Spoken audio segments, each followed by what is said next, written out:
I'm Luke Storey. For the past 22 years, I've been relentlessly committed to my deepest passion, designing the ultimate lifestyle based on the most powerful principles of spirituality, health, psychology, and personal development. The Lifestylist Podcast is a show dedicated to sharing my discoveries and the experts behind them with you. All right, Ryan Blaser, here we are, man. Let's do this. Yes. So you and I spent the day yesterday, along with your cohort, testing every possible contaminant in the known universe in our house here, which was a really fascinating experience. So some of the things I'd like to do today is unpack a little of that and educate people on all the things that we can look for to make our home environment or work environment, for that matter, more biocompatible and healthy. So I'm super stoked to have this conversation because it's going to answer so many questions that I get from listeners on an ongoing basis, and many of those answers I don't know until I talk to someone like you. So I'm pumped to do this. Before we get started, I never asked you yesterday because we just got so busy. What did you do with your career before you started your company, Test My Home, and started doing the stuff that you're doing now? Yeah. What's your background? So I've always kind of been fascinated with the environment and how the environment interacts with our body and how our body reacts to certain things in our environment. Starting at an early age, noticing, grew up in Idaho, and we used to have these parties out in the wilderness and the campfire. And I always noticed that around the campfire, people look better than you do under the blue light and the green light. It's just that glow, that warm glow. It just seems to make everybody look good. And so that was fascinating to me how the environment can affect us on a good way. And so I went to college, got a degree in electrical engineering, and we started a company in Phoenix, designing nightclubs, building nightclubs, the environmental part of it. So we would take a vanilla box, which is basically just sheetrock walls, and we'd turn it into a nightclub or a church or a high-end restaurant. And we would dial in specific lighting, specific acoustics, lighting, sounds, anything to entertain the mind, to entertain the body, to stimulate, to make people feel good. And so, we had all the colors dialed in. We had this alpha wave generator that we would install that we'd run the music through. It would actually produce alpha waves in the brain. There's a whole study behind this with psychoacoustic analysis. Oh, cool. That's funny. It reminds me of the conversation I had prior to you arriving today. Yeah. So doing that 8-10 years, I started to get kind of sick though and realized that there's certain environments that I just don't feel as good in and certain environments I do feel. And one of them that I felt really good in was the recording studios where it was really EMF proof, EMF free, because we would have to make sure there was no interference on the line, no interference going through the air. Otherwise, we'd have these hums and ticks and buzzes on the sound and on the video. So by nature, we were making these EMF-free environments, and I found that I felt really good in these environments. That's so interesting because when we tested my Fender Telecaster electric guitar yesterday and found it was producing all this electric field from when you touch the strings, essentially, you're getting blasted. And I'm like, great, that explains why Keith Richards looks like he does. Yeah. God bless him. But I've always thought about, those poor musicians. I mean, even before we tested my guitar, I've always thought they're sitting in front of the recording console. They have all these amplifiers, magnetic fields, electronics plugged in everywhere. They're touching them. There's wires crossed. It's funny you say that because I've always thought recording studios must be the worst EMF environments there are. Well, and that's the interesting thing about pro audio is that it comes in a shielded cable. So it has 3 wires versus just your regular home audio stuff, which is 2 wires. So that third cable acts as a shield. So if you take apart a pro audio cable, you'll see this tin foil around it that's shielded and grounded. So if you do it properly, everything in the environment is going to be completely shielded. That's amazing. I feel so much better for my musician friends now. Yeah. I'm thinking of one in particular, my friend Doyle. I'm going to tell him about this conversation because he's always asking me about this stuff, Yeah. So, I kind of dove into the other side, the dark side of the environment. We got really good at stimulating in the positive side, but then the dark side, like the mold, the chemicals, the EMF exposure, poor lighting. What are these things doing to our body? Are they affecting our body? And the more I looked into it, I realized that yes, they are affecting our body. In fact, a lot. And so I actually took a month off and I went up into the wilderness up in Idaho. So I'm from Idaho, and there's this place between Sun Valley and Stanley. We hiked 13 miles up in there, and I stayed for about a month with a buddy of mine. Wow. And I'll tell you what, by the end of that month, I felt better than I'd ever felt in my life. And the salmon were spawning, and we took a bag of rice up with us with some salt, and we were just catching fish and eating it, and the bears were there. It was the most crazy experiment, but I realized that a lot of times all we really need is nature. That's our bodies love nature, the natural sunlight every single day, the fresh water coming out of the ground, the natural fish, obviously all organic up there. Um, none of this technology around us, and my body loved that. And so it got me thinking, how can we implement this in our day-to-day basis? How can I go back into the matrix, as you call it, the real life, and still get this feeling like I Or feel the in unreal nature? life. Right, The exactly. facsimile of life. Yeah, bring that ancestral lifestyle back into the home. So I just took different jobs in different areas. One of the first jobs I took was for the Department of Environmental Quality. I wanted to learn all about air quality and how that affects. Interestingly enough, they have this call every morning that there's maybe 20 or 30 people from across the state. There's someone from the government office, a meteorologist, the air quality specialist, and they determine how many units you can pollute each day. So this happens every single morning all across the country, depending on how much pollution is already in the air, what way the air is moving. And so my job was to call up different polluters and say, all right, you're allowed to do 15,000 pollution units today based on the air and the what's already in the air quality. Because there were certain levels that the government wanted everybody to maintain. Well, after doing this for a while, I noticed every time it'd get really stormy and cloudy that some of these polluters were polluting much more than they were supposed to. So I brought this up to my boss, said, "Hey, let's go write these guys a ticket. That's I came here to protect the environment and do all this cool stuff." And he's like, "Don't worry about it. I'll take care of it." I seen it happen a couple times. Eventually, I took some pictures of it, filmed it. Stuff coming out of their smokestack when they weren't supposed to, and I sent it to the main office in Boise. Well, the next day I got called into the office and got fired, like Really? on the spot. And they're like, "You need to not be meddling with stuff. You're looking in places you shouldn't be looking." And that scared the crap out. Like, holy cow, Wow. this is the agencies that's supposed to be protecting us. And here I am getting fired for trying to do my job. So that even just drove me even more. Okay, what else is there? So I took a job working for Department of Energy out at a nuclear facility. Required a high level security clearance, and we did nuclear waste cleanup that had a lot of toxic chemical. Learned all about toxic chemicals and nuclear. And then after that, I started working. I had a buddy that did mold remediation. He's like, come help me work for a little bit. Started working there. I wasn't taking mold very seriously. If I saw it, I'd put on a mask. But for the most part, go in, we're tearing walls out. I started to get really sick. At the same time, I bought this cooler from an auction at a restaurant, or it was a walk-in cooler. Brought it to the house. I thought it'd be like a cool little hangout shop out behind my house. Well, come to find out, the thing was infested with black mold. I didn't know about it. I got so sick. I was going to the hospital. They thought I had stomach cancer, a whole range of issues that they couldn't really dial in. And finally, I went to a functional medicine doctor, and they tested me for mold. It was off the charts with mold toxicity. Wow. So So you start tried to make a detox. man cave out of a Yeah. walk-in Oh, freezer? yeah, it was really cool. It was That's sweet. funny, But dude. every time it rained, water was dripping through the cracks, Sure, sure. So it's like Uh, inside the yeah, wall, inside the right? walls was black mold, and it had been it was a 30-year-old walk-in cooler. Of course, Right, it was moldy, but I wasn't the it smelled funny, but I had a cool man cave for $500 and right. but got super sick, and so at that point, It might have been EMF shielded at least because the it metal walls, was. it was? It was Like, EMF shielded, oh, yeah, that's cool. and I was actually this whole time doing EMF experiments because I already knew 15 years ago that EMF was affecting me. Right. So, about that time, had my son was my wife's pregnant with my son, and we wanted to have someone come to our house, just kind of check everything over to make sure there was nothing wrong with our home. And there really wasn't nobody that came and do the full checkup. And that's when the light bulb kind of like, this is the time. Let's start a business. Let's go into people's homes and do the full range of testing for everything, anything in the environment that could cause illness, stress, sickness.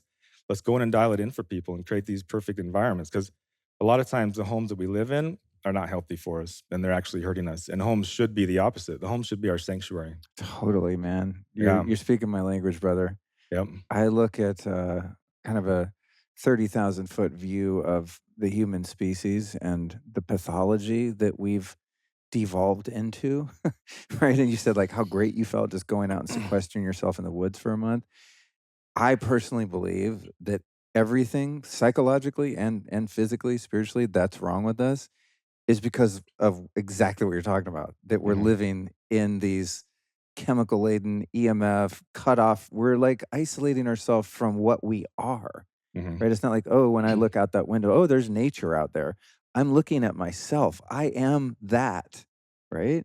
Yep. And I'm cutting myself off from what I actually am Mhm. if I'm living, in an enclosed space, um, without the intentionality that we're gonna talk about today. And this has always driven me nuts, or at least once I became aware of it, because everyone's running around, like chickens with their heads cut off, arguing about what diet you should be on and should you eat potatoes or chickens. It's like, dude, we live in these poison little self-imposed prisons that we call houses and office buildings and storefronts and shit. And it's like, God, that's the problem. Yet, if even though if I acknowledge that I am that nature out there, it's not practical and frankly even legal in most places on the planet, unfortunately, because of Mhm. this superimposed matrix system called civilization that we put on the earth.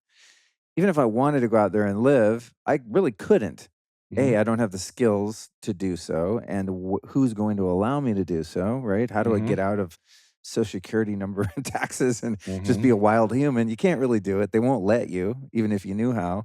So then my question is, how do we make our homes as close to that out there as we can, which it seems like is what you're really good at doing. Right. Yeah. And in the last 5 years, it's blown me away how many people are sick. And not just sick, like, oh, I'm sick, there's something wrong with me, but their brain isn't thinking as clear. They don't have the energy like they used to. Their testosterone levels are low. Their hormones are off. There's so many issues that we can stem back to the environment, including aging, which I do believe that aging is somewhat optional. I think that we have a control over that and we can control that to a certain extent, but it all seems to go back to the environment. It's like if you wanna clean the fish, you need to clean the fish bowl. You gotta start with a clean fish bowl. It's Right. really important. So this is like macro terrain theory, right? Yeah, We're talking about the actual terrain that we as an organism exist within, yeah. and whether or not we're going to thrive or decline is dependent on the actual nature of that environment. Yep, and we've built these little boxes now that we all live in, and they're all mostly synthetic. A lot of our lives are synthetic. The chemicals are synthetic. A lot of the food, the GMO is synthetic. The paints, the building materials, the plastics, it's all synthetic. The lighting, it's no longer the natural sunlight. We're living underneath these strobe lights or the CFL bulbs or the blue light. Everything that used to be natural to us has been replaced with something synthetic, and our bodies do not like it. And that's why we're seeing a lot of issues we're seeing today. I like how you put that synthetic. Yeah. We live in a fake ass world and we're paying the price for it. All right, so that kind of sets up a good foundation, right? If it's not practical to get back to nature in a permanent sense where we spend, all of our time out there ostensibly, then how can we create that inside, right? And that Hmm. is where someone that I would refer to, I think this is what you are, building biologist, right? Where Hmm. you're looking at the living organism of a structure, essentially. Could you define a building biologist from your perspective? Yeah, building biology is just the study of how our bodies interact with the built environment. So you look at kind of our skin, and then we have our second skin, which is our clothing that we put on to protect us, and our third skin is our home, and that all interacts with each other, and it's all meant to protect us from the outside environment. But like I said, unfortunately, a lot of times it's synthetic and it's not protecting us. In fact, it's doing us a lot of harm. Like, we were talking about drywall yesterday, and, like, that I think it was Marius that said, that there's, like, the drywall industry has a stranglehold on legislation and imports and tariffs and whatever, so you really can't build your house out of anything other than Mhm. drywall here, and it's, like, the most suboptimal material to put on the inside of your house for a number of different reasons, mold, not the least of which, it's Yes. just like, we do so many things backwards, so a Yep. building biologist is helping us to recreate or modify our environment so that it's more biologically compatible. Yes. So, yep, that's what we do is we create healthy living environments for people. We bring that nature back into the built environment to almost where it's one again. Got it. Yep. Right. Okay, cool. So, in the interest of being organized, hopefully, and covering all the things I want to cover, which frankly is probably more of a 12-hour podcast than what we have time for, we're going to go until we can't go no more. But I thought we'd kind of break it up into, the things that you did here and that you do, right? Air testing, water testing, lighting, and EMF. Those are kind of, the overarching themes of what we're looking for. So, because I haven't done a show on air quality, I don't think. I mean, we talked about it, but not really too much of a deep dive. Let's start with that. And I think the elephant in the room of sorts is this ubiquitous problem of mold contamination. So, Mhm.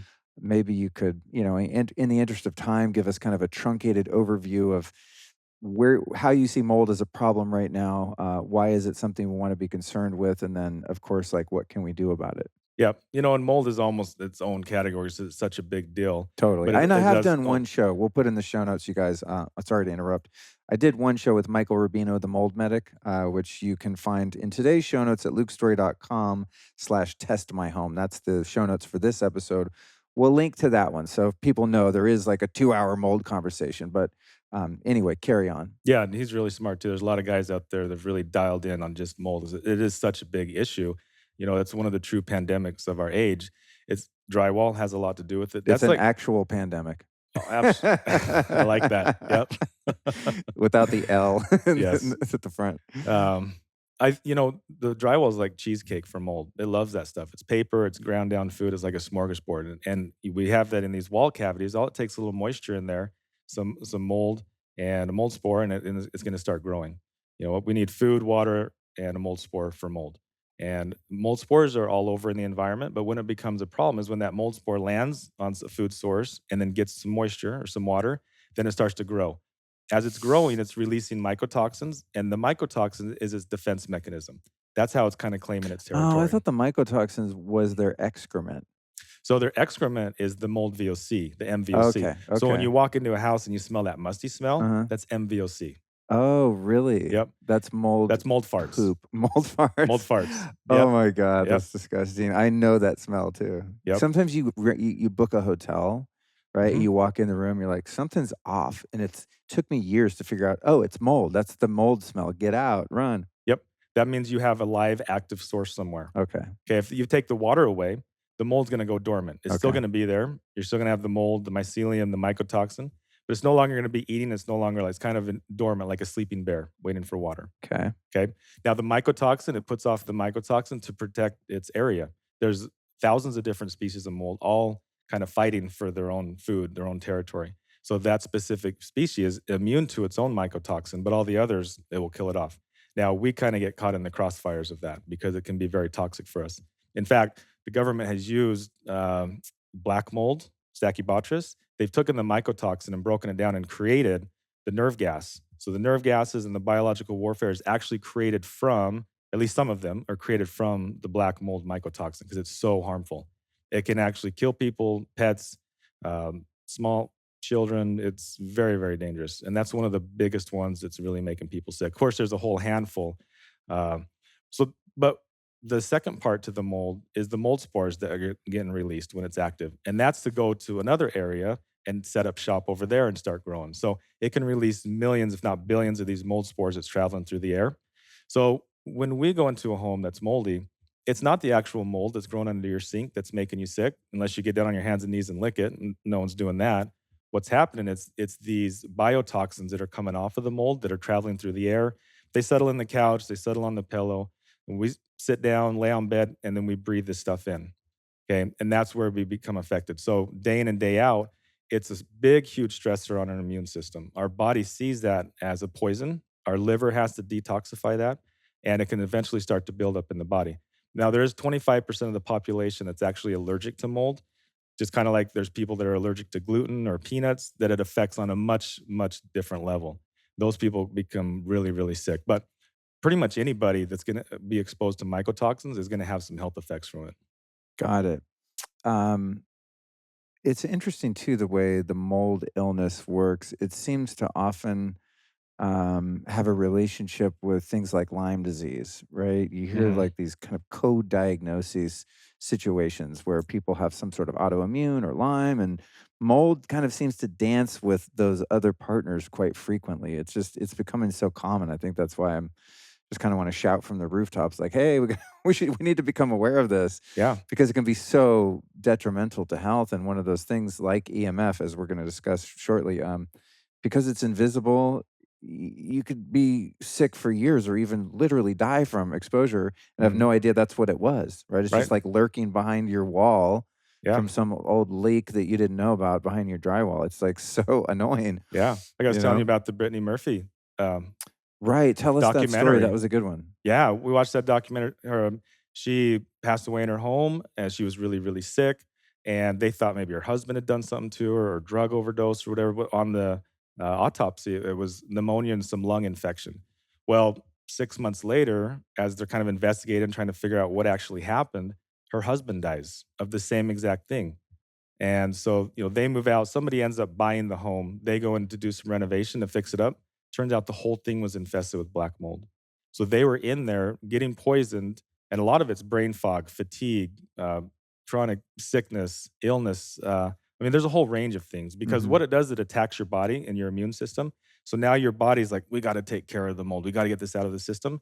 Everything else that's building up in the body, all the soldiers are going for the mold. Now everything else can start to pick up in the body. Ah, right, that And might that's explain some of these co-infections and things like that. yeah, yeah, because we all have a little bit of EB virus. We all have these bacteria and viruses that our body is keeping in check. But when something foreign comes in, now the body has to shift to get rid of that. Now these guys can sneak in the back door and start building up forces. Got And it's it, when too many things are happening at once, that's when people start getting chronically ill and got chronically it. sick. But the idea is let's catch that before your body gets to that point. Excellent, love Yeah. it. Okay, there's so much I wanna cover. I gotta be mindful not to get too granular here with you because I could go off on any of these for hours. Let's talk about maybe some of the sources of mold, and I think if I'm not mistaken, something Michael said that really caught me, Rubino, the mold medic, was that by the time you see physical visible mold, it's already been there for a while, like, in 48 hours, you're pretty much guaranteed to have mold growing in a wet, dark place, basically, Mhm. way before you see, like, "Oh my god, there's a bunch of mold over there." Right. Maybe break down just, like, its visibility, how it proliferates, how quickly it will develop, things like that. Yeah, some simple things I like to have my clients start out with is go to your toilet tanks and look in your toilet tank. If you open up the toilet tank and look underneath and you see mold growing, it's a probably good chance that you have mold somewhere else in your home. Because what that means is the mold spores are floating through the air. You flush the toilet, it pulls in air as the water's going down. What do we have? A nice, dark, wet environment. So it's almost like a petri dish in your house. So go through your home, when you're done with this podcast, and go check behind all of the toilets in the toilet tank. And if you have mold in there, there's a good chance you probably have a mold source somewhere in your house that's affecting you. Another thing you can do is look underneath all of the sinks. Sinks are a really common place because we get a slow drip. If you see any kind of water damage or any kind of warping of the wood, that's an indication that we could have mold growth behind the sink. And like Michael was saying, it's a lot of times it's a tip of the iceberg. What you can see visibly and you start inspecting usually turns out to something much worse. Also, Got it. around showers is another really common place. All it takes is one little hairline crack somewhere, and you're taking a shower every single day, and water's running back behind there, and you're feeding a big mold source back there. Oh, interesting. Okay, Yep. cool. And from what I understand, if you find mold in your house, the last thing you wanna do is start poking around at it, right? You would want to, I mean, depend on the severity of it, I guess, but you wouldn't, like, just rip off some drywall because you thought mold was back there and start tearing it apart and putting it back. Like, there's very specific remediation practices and, experts, technicians that you would have do that for you. Yep. Yeah. If you're going through and you're doing some of these preliminary checks and you start seeing water damage, or you see drywall that's bubbling, or maybe you know that you had a leak somewhere, the water heater broke and it flooded through the second level all the way to the basement, and you didn't really do anything about it. We can pretty much bet that we got some mold there. But if we go through those steps and you look for anything that doesn't look right, that's when you wanna call someone in to because the worst thing that you wanna do is expose and open that up and just release billions of mold spores and mycotoxins out into the environment. So they're gonna come in with plastic, and they're gonna set up a containment, and they're gonna have negative air pressure. They're gonna have masks and suits and respirator. I mean, it's gonna look like there's nuclear waste in there, and, you really need to treat it that way because Right. It's gonna look like yeah, Wuhan circa exactly. early 2020. Oh, I shouldn't make jokes like that, but what Uh, are you gonna do? The world's insane. that's right. Um, okay, so, a lot of the stuff we're gonna talk about that you and your company, Test My Home, do, people are gonna be like, "I wanna hire that guy," and there's only one of you and a few other people. So I wanna, let people know that all hope is not lost if they can't afford your services or you're busy or whatever. But of course, I'd love for people to reach out to you if they can. But when we moved in here, I didn't know you. So I had, standard mold testing done. I think I got overcharged by probably about 1,500 bucks. But they came in and they found where the mold was. And so thus began a remodel. But it's important for people to know there are people that will come test. And as I Mhm. understand it, based on my experience a couple years ago there, that There are some companies that do testing and remediation, and there are some companies that just do one or the other. What's your perspective on do you think there are many companies out there doing both the testing and remediation right, or should people do those independently to get better results? Let me ask you this, would you have your child grade their own report card or grade their own test? Probably not. I mean, even if you trust them, there's still room for, if you're taking a mold test to verify if you did a good job, how is that? You Right. gotta have accountability. Okay, You so gotta keep it separate. this could be a fox guarding the hen house situation. Yes, Or 100%. the people that do the testing, if they're not integrous, they come in to do the testing and tell you have mold when you don't so they can charge you for remediation. Well, and unfortunately, that's more the worst case scenario. Would like to think that everyone's honest, but unfortunately, they're not. And so Yeah. they could come in and make the problem seem much, much worse than it really is. Come in and tear your house apart, charge you 20 grand, and then a couple tests. Oh, you're good. We fixed it. On our way to the next one. But more so, I think that it's really important to have someone that's just specialized in testing do Mhm. the testing, and have someone that's just specialized in remediation do the remediation. And there's Okay. plenty of companies out there like that. Awesome. Okay, perfect. Um, okay, well, thinking about the air quality, I guess, as it pertains to mold, let's talk a bit about HVAC systems, right? People's AC and heating, and the potential for mold growth, mold growth there. Even after we did all the remediation here and remodeled, our HVAC guy found there was a bit of a water leak in the cooling unit condenser thingy, Mhm. and did a chemical flush because some mold had grown in there, and then instructed us to install these ultraviolet bulbs inside the coils of the AC unit, which we did. And based on your guys' testing yesterday, it didn't seem like there was mold so far. How do we deal with humidity, fresh air, recirculating air, cooling the air, heating the air, temperature differentials between inside outside, all that as it pertains to mold and air quality? Yeah, that's kind of a deep question because depending on where you live in the world or in the country, that's a completely different way to address that and look at that. And there's also some building science behind it. But basically, warm, moist air wants to attract the cold. So you think you got your cold glass in the middle of summer and you put it outside on the picnic table and it's going to collect water and run down. Same thing if you have a cold um, AC unit and we're pulling warm, moist air into that unit, it's going to hit the coils, we're going to have condensation. And so a typical AC unit's going to collect that water and it's going to drain outside. Okay, now if that gets plugged or that's not working properly or we get an excess amount of water, we can start to grow mold on the coils themselves. But more so if we're in a colder climate, and let's say we have our ducting in the crawl space or we have it up in the attic where it's not insulated. Now we're running this warm, moist air through a cold surface, okay, in the ducting, and it's going to condensate and we're going to get mold growth there. So, just kind of think about where the air is flowing and the hot, moist air going into the cold areas and the condensation. Okay, and do Yeah. you think these UV lights that you put up in the coils are useful, and do they really prevent, growth in that area? They do, and people use them 2 different ways. On the coil, they're really effective, and the reason is you need a couple second dwell time for that UV light to penetrate into the cell wall and break Mhm. it down. Now, some of these systems will put a UV light in stream in the ducting as the air is flying by.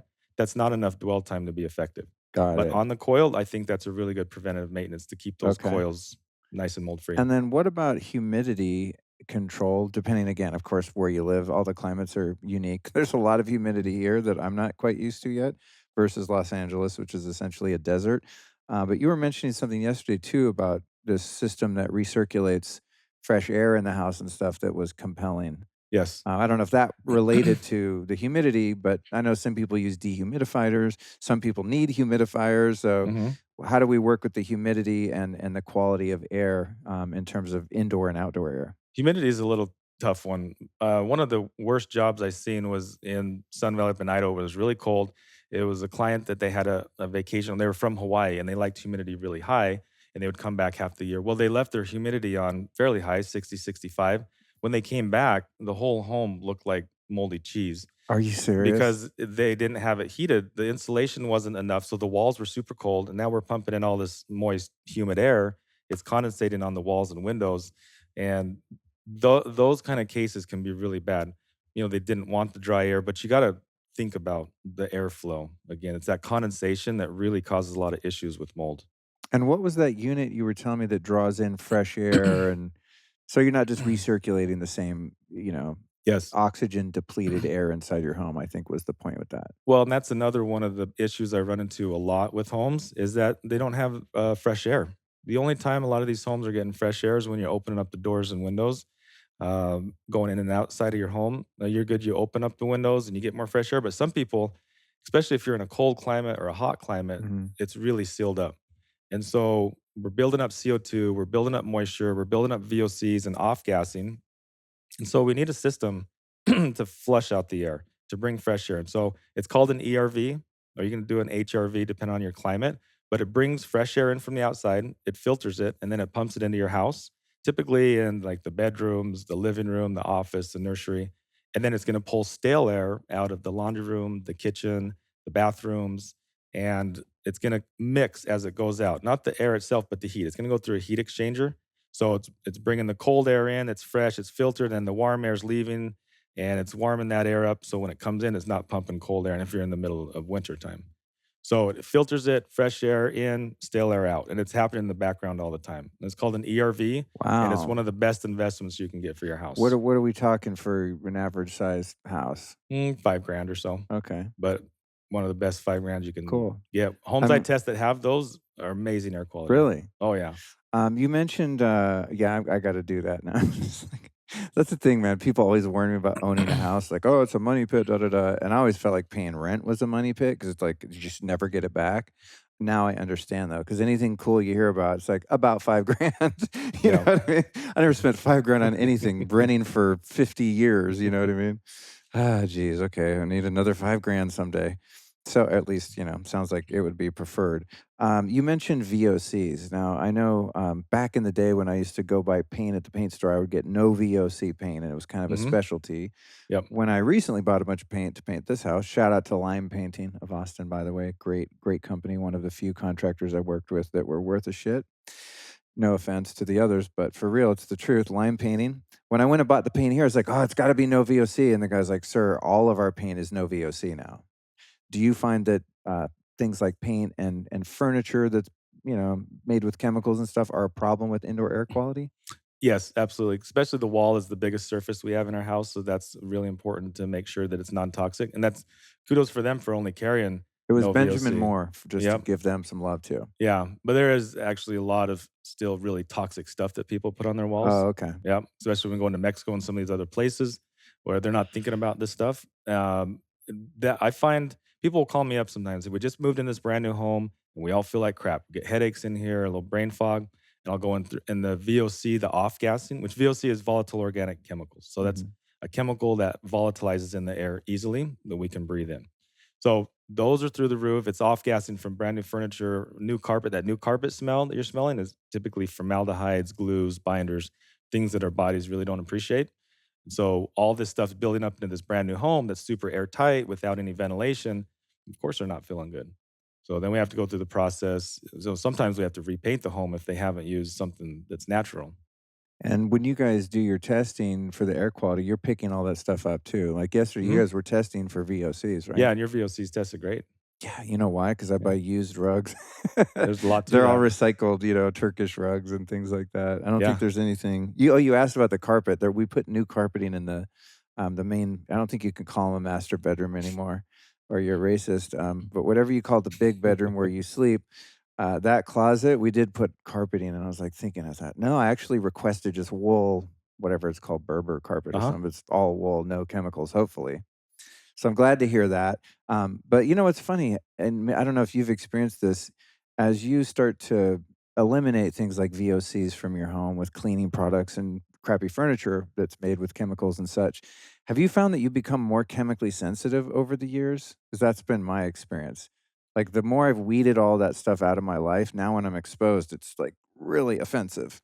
I've talked about this with people, like, are we, uh, sensitizing our bodies by living in such a clean environment? Because my home is pretty clean, and then when I go into, like, a hotel or Airbnb when I'm out on the road, I am a lot more sensitive, and I am more aware of it. My body doesn't react, but I think there's a certain level where We want some hormesis, and that's we want to expose our body and break down the cells, and it's almost like working out at the gym. When we go to the gym, we want to work out a muscle group, and we let it rest for a little while. And we work it out, and that builds it up. Same thing with small amounts of poison, a little bit of time, and then we take a break from it. And then we can build up somewhat of a little bit of a tolerance. Sometimes this takes generations to do. Sometimes we can do it sooner. So I think it's good. We don't want to live in a complete bubble all the time because then we are going to desensitize our bodies and we're going to evolve in the wrong way. But you also don't want to be exposed to it all the time. And that's the key is that you need to give your body a break from it. You got to have that resting period. And that's the problem with the EMF. I know we're not there yet, but we're always exposed all the time. Even when we go on a hike, we've got our cell phone with us or the Bluetooth, the headphones. We're never giving ourselves a break. And it's the same thing with the home. 90% of our lives are spent indoors now, and we're not getting outside and getting away from these chemicals. And that's where we're getting the chronic exposure and the illness and the disease and the sickness because we're not getting a break from it. But that is a good point you bring up. We need a little bit of this exposure to be able to evolve.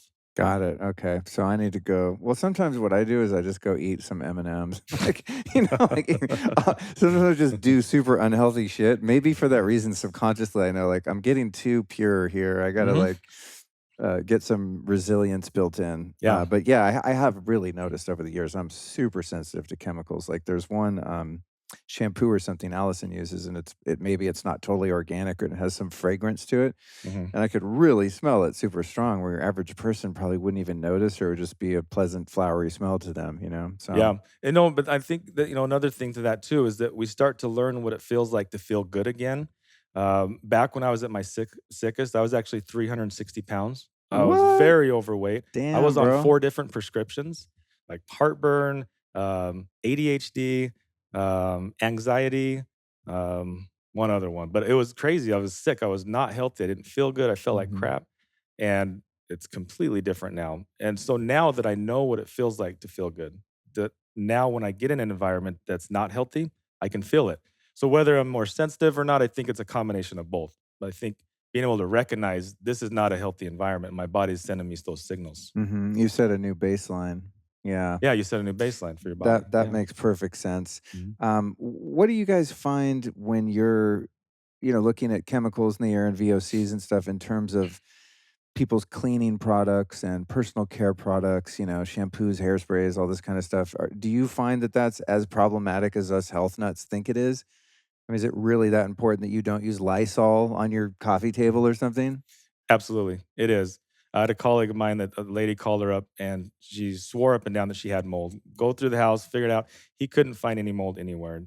Left, reports came back clean. And she said, "Please come back. I'm getting sicker. I'm getting sicker. Come back." So he came back, looking through. Finally, went into the downstairs basement into the storage room and saw this whole case of Lysol, couple cases, a whole bunch. And he asked, "What's this for? What are you doing with all the Lysol?" She says, "Well, I go through the house twice a day and spray a couple cans of Lysol to kill the mold off." And she had been doing this for like the last 6 months because she had got on some website somewhere, some podcast, something that scared the crap about mold. So she went out and bought a bunch of Lysol and started dousing her house, basically fogging her own home while she was in it and poisoning her and her husband this whole time. Oh my So she got rid of god. the Lysol, aired out her house, and her symptoms started to get better. But these are poisons, absolutely. These are toxins for the body. And so it's really important to look at what chemicals we're putting on our body, what chemicals are we putting in our home, what are we putting on our clothes. Fragrances are really bad. Now, a lot of the clients that I work with are pretty aware, more of the biohacker, health minded type people. I don't see a lot of the toxic chemicals, but I'll go into some of these homes that they're kind of new to this and I see the Glade plugins everywhere, and I see the Oh my 409, and I god. see The Glade plugins, oh, bro. and so I actually So had gnarly. I don't know if you saw on our client our house prep instructions, it said, "If you have any of that stuff, please put it in a plastic bag," just because I got sick of going into these homes and Yeah. just, headaches Oh and my god. yeah. That's one thing that's always been so darkly ironic to me is those plugins that just smell absolutely disgusting.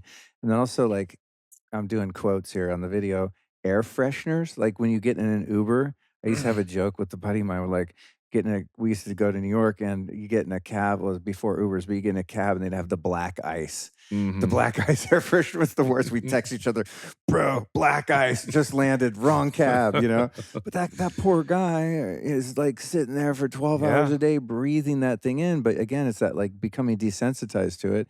He's probably, inadvertently transitioning to, the other gender just from the endocrine disruptors in his freaking face all day, you know what I mean? You're It's absolutely more just right than you think you are, because yeah, I that's mean, I'm where it kind of actually hits you though, exaggerating, is but in your it's a hormone disruptor, a lot of yeah. those phthalates.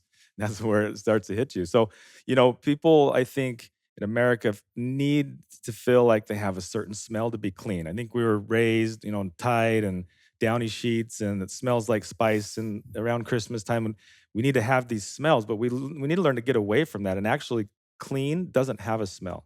The home should be neutral. When you walk into a home, you shouldn't have a smell. If you're smelling something, there's something off. It's either a chemical, or it's a mold, or it's not clean, or there's a gas leak.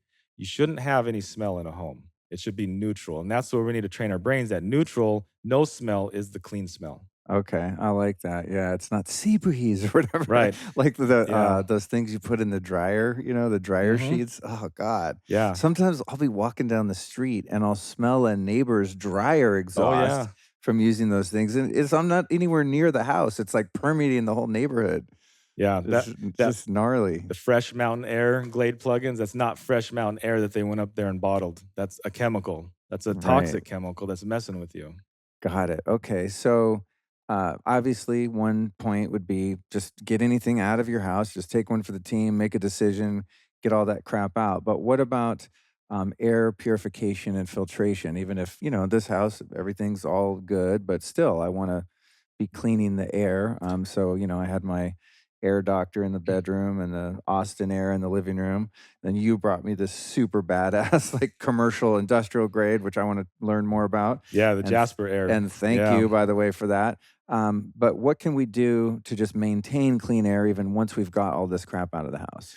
Yeah, and that you really nailed it with get everything out first. That's the first line of defense. Let's get back down to a point where we don't have any sources, because it's much easier to clean the air if there's not a whole lot in there to clean.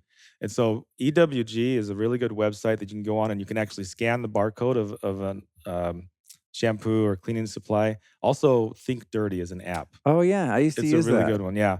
So go through your house, so download those apps, again, we're gonna have a little chore list for Yeah, listeners and when we'll they're put it done. in the show notes at Yeah. lukestory.com/test my home. We'll link to all this stuff. Yeah. After the show, go download the app and go through all of your personal care products, all of your cleaning supplies, and scan the barcode. It's gonna be a scale from 1 to 10. So 10's gonna be, "This stuff is probably gonna kill you," and 1 being, "You can feed it to your baby." At Right. least our house, we're like a 3 and a less. Maybe you can Right. choose whatever comfort level you're start with a 5 and a less. And this everything that's 5 and higher, just put it in a bag, bite the bullet, and get rid of it. And whatever you need, then go, let's shop and get some healthier stuff, healthier alternatives. But it's amazing how little we really need, especially in the cleaning department. Hypochlorous acid or some ozone cleaner or vinegar and water with a little lemon peel in it will clean 90% of what you need in your house. You Wow. really don't need a lot That's of this funny stuff. because I see those kind of like folk recipes for cleaning supplies and stuff like you just described. Even I'm kind of like, wow, does that really do anything? But you mentioned the ozone. I showed you the ozone bottle. I think the company's called God O3 Waterworks. We'll Yep. link to in the show notes.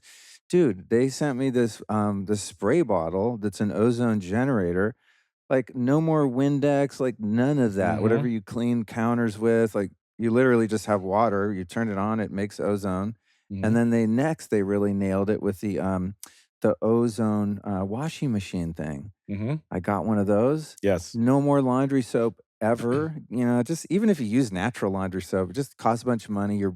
You're doing single-use plastic. It gets everywhere. Lint sticks on, it's all nasty. This ozone, oh my god, dude. And Mhm. it's really funny when you turn it on, you see like starts up, you see the ozone getting fired in there, and your laundry's perfectly clean, smells neutral, and they say it makes your, clothes last longer. So I'm like, yes, more innovations like this. To your point of just sometimes simplicity is really all you need, Mhm. despite the fact that, at its face, it looks like too simple to work. Yep. What about ovens and stoves? Ovens and stoves, as far as the ventilation goes, I'm assuming that's what you're talking Mhm, about. mhm. Because with you, we found that you had the fan on low. You're cooking a turkey during the day, so I set the meter next to it just Just to like I kinda do all see. the time, no Yep. big deal. Cooking a turkey for random lunch. First time literally ever in my life, or Allison's life. We noticed that the carbon monoxide levels were starting to rise. So the fan wasn't able to keep up with the output of the gas it's burning.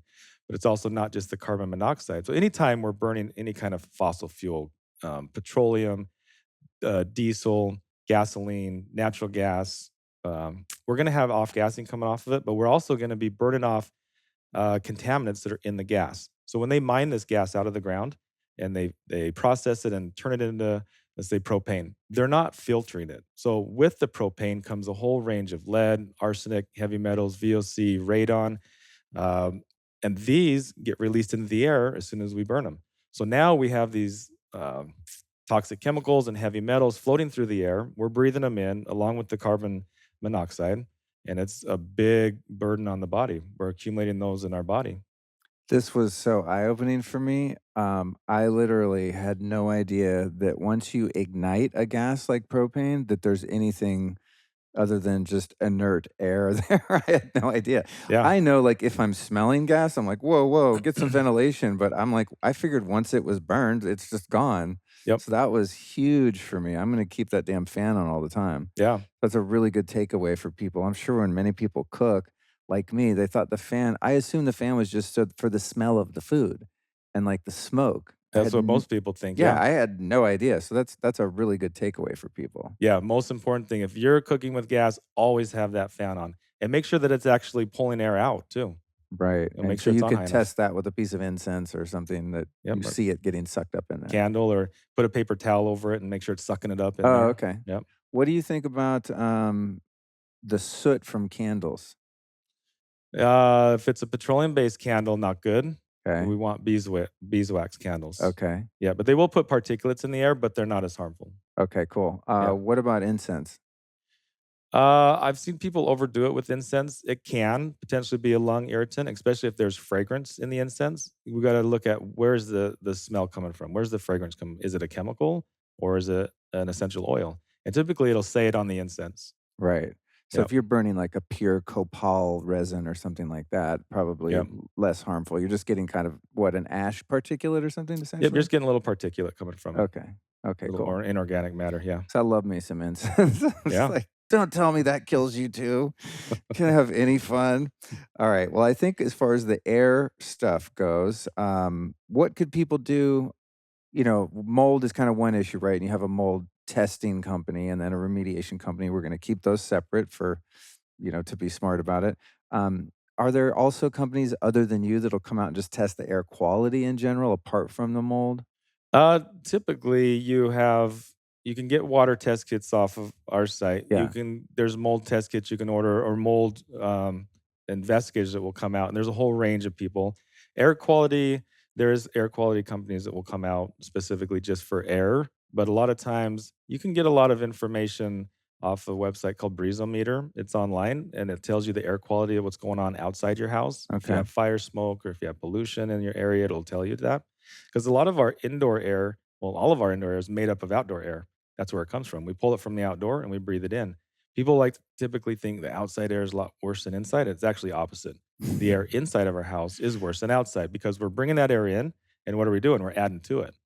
Okay, Right. so we're off gassing Oh, chemicals, man. dead skins, insect parts, smoke, pollen dust, a whole range of things get added to the air. Wow, dude. That's why we need to Okay. filter it back out. So, talking about some of the solution side of it, the ERV to getting the fresh air in, and then a really good filtration system like a Jasper, which is a really good commercial grade Oh, yeah, unit. tell us about that. I kinda touched on that, but Yeah. I Yeah. didn't get the download, you just brought it in and were like, "Here's a gift." I'm like, "Yay, I love being a podcaster." Yeah, I want you to have the latest and greatest and all the best stuff. And, Thanks, I bro. test a lot of these filters and some of them do a little good, some of them don't. But this one's more of a commercial grade one. The guy that designed it used to do fire restoration and flood, and he wanted something that he could put in his clients' homes that would actually really clean the air. He was coming from an air scrubber standpoint, but those things are really noisy and they're really ugly. So he designed one that was much more quiet and actually looked really nice so that people could put them in their home. Mostly started out selling to doctors and dentists and more the commercial space, but I came across them and said these are great for residential. So this is what we need to have in people's home that's really going to move air and really filter out the air and I pull those love it. particles I out. love it based on the demo. It kind of for those listening that are familiar with the molecule, kind of looks like that, like a cylinder, but it's white and it's considerably bigger than a molecule, but Yep. it's hella quiet. Yep. And I like that when you turned it on, it gave us an accurate reading of the air quality in the house, and then Mhm. it automatically chose the level of intensity or suction based on input and output, I guess, based on the particulate it found in the air. Yeah, It was because if pretty it's a cool. if it's a nice clear day and there's not much particulates in your home, no reason to be blasting that full blast. But let's say you have a bunch of people over, you're cooking, we want that thing cooking good, cranking up some good air. It'll Cool. do it automatically for you. Cool, awesome, and we'll link to that thing in the show notes too, because I know I'll forget to talk about it later probably. Okay, cool. In terms of the other, air cleaning methods out there, what do you think about running an ozone generator in the house when you're not home every once in a while, and then opening up all the doors and windows for a half an hour before you come back in and actually do your thing in there? Do you think that's a viable way to just kind of reset the, you know, bacterial load in the air or, fleas, dust or whatever that's lingering around? I feel like ozone is such a good disinfectant. Obviously, you don't wanna breathe it, but is it Mhm. useful in a scenario like that?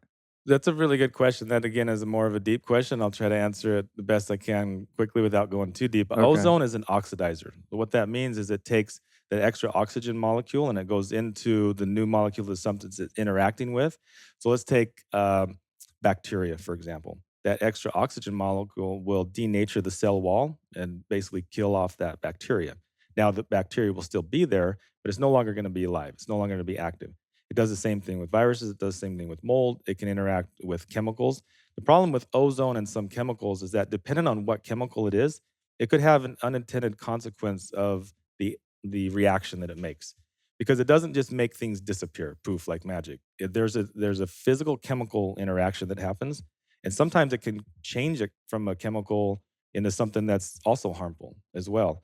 The other problem with ozone is that it will break down textiles, like electronics. It's kind of hard on some of those Yeah. objects as well, but I've it does a really good job of neutralizing and breaking down microbiology. I've noticed that, I used to run mine in my office when I wasn't in there, and I noticed over time it would, like, turn my electronics yellow and stuff, Mhm. or I guess it was, like, oxidizing them essentially, like, "Why is everything cracking and falling apart?" And I think it Yep. was the It ozone. is the ozone. It's like if you leave something out in the sun, that UV ray, it's oxidizing it. Okay, right, right, but do Yeah. do you think there is some utility value in periodically just flushing out the house with ozone for an hour or 2 and then emptying it all out, or would you be better off just opening the doors and windows for a while? It's important to test and kinda see where you're at because there Okay. is good bacteria. Just like our gut biome, there's Mhm. good bacteria in there, and we don't wanna just take that would say, like, let's take antibiotics every once in a while just to clear out our system. It's Oh, probably not okay. a good idea because we have good with the bad, and it's all working together as kind of an ecosystem. Okay. So it's if you're starting to get sick or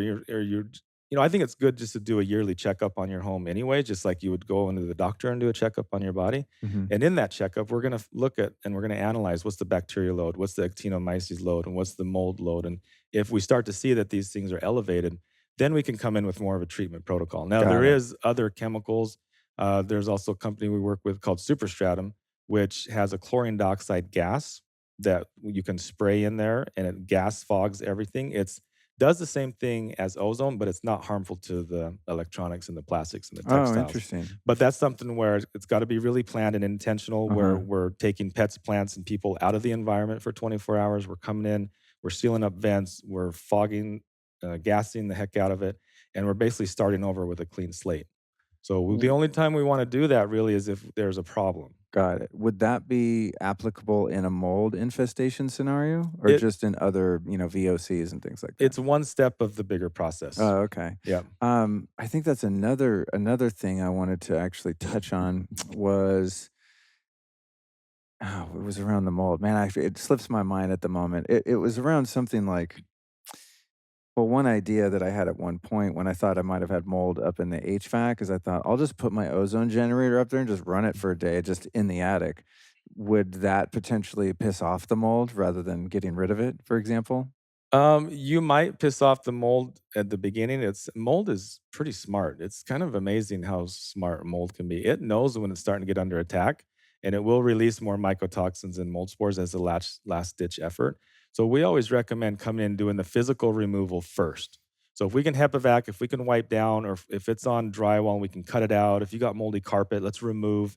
Always step one is let's remove the source, whether it's mold, whether it's a chemical, whether it's poor air quality, something putting in poor air quality, even if it's EMF.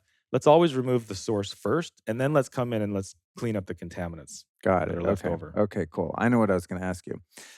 I've heard it said, and I don't know if this is a, a conspiracy theory in the health world, but I've heard it said by from some pretty smart people that, mold tends to proliferate more rapidly and severely in a high EMF environment because of what you just mentioned, that it has an innate ability to detect outside threats and it will perceive the chaos of those RF fields, for example, in its environment and start to reproduce faster, better, bigger. Do you think there's any truth to that? A lot of that comes from a study that Dr. Klinghardt did, where he did some experiments with different types of mold in a Faraday cage with I believe it was a Wi-Fi router and one that wasn't, and he was able to detect the mycotoxin output from the one that was in the Wi-Fi cage was 600 times more, 600 600 times? times more Okay. So there's than the some other there is one. some legitimacy to this at As f some as level. far as I know, that's the only study that's been done that really kind of quantified that Okay. part of it. I think, and I've talked with some other, it'd be interesting to try to replicate that, Yeah. because there's a lot of debate when it's just one study and there's, is it legitimate? What were the other things? But I tend to see that people that have higher RF levels in their house also seem to have more toxic homes because of mold and more endotoxins. Like Okay. the mold can sense that there's something else going on in the environment that's not natural, and it's just automatically kind of putting off its defense mechanisms. Wow. Yeah, God. Nature is so savage. it's fighting back, man. Yeah, it's crazy, isn't Yeah, it? Even like it's such like a unevolved organism like that can still be so evolved in the ways in which it yeah, tries to remain on Earth.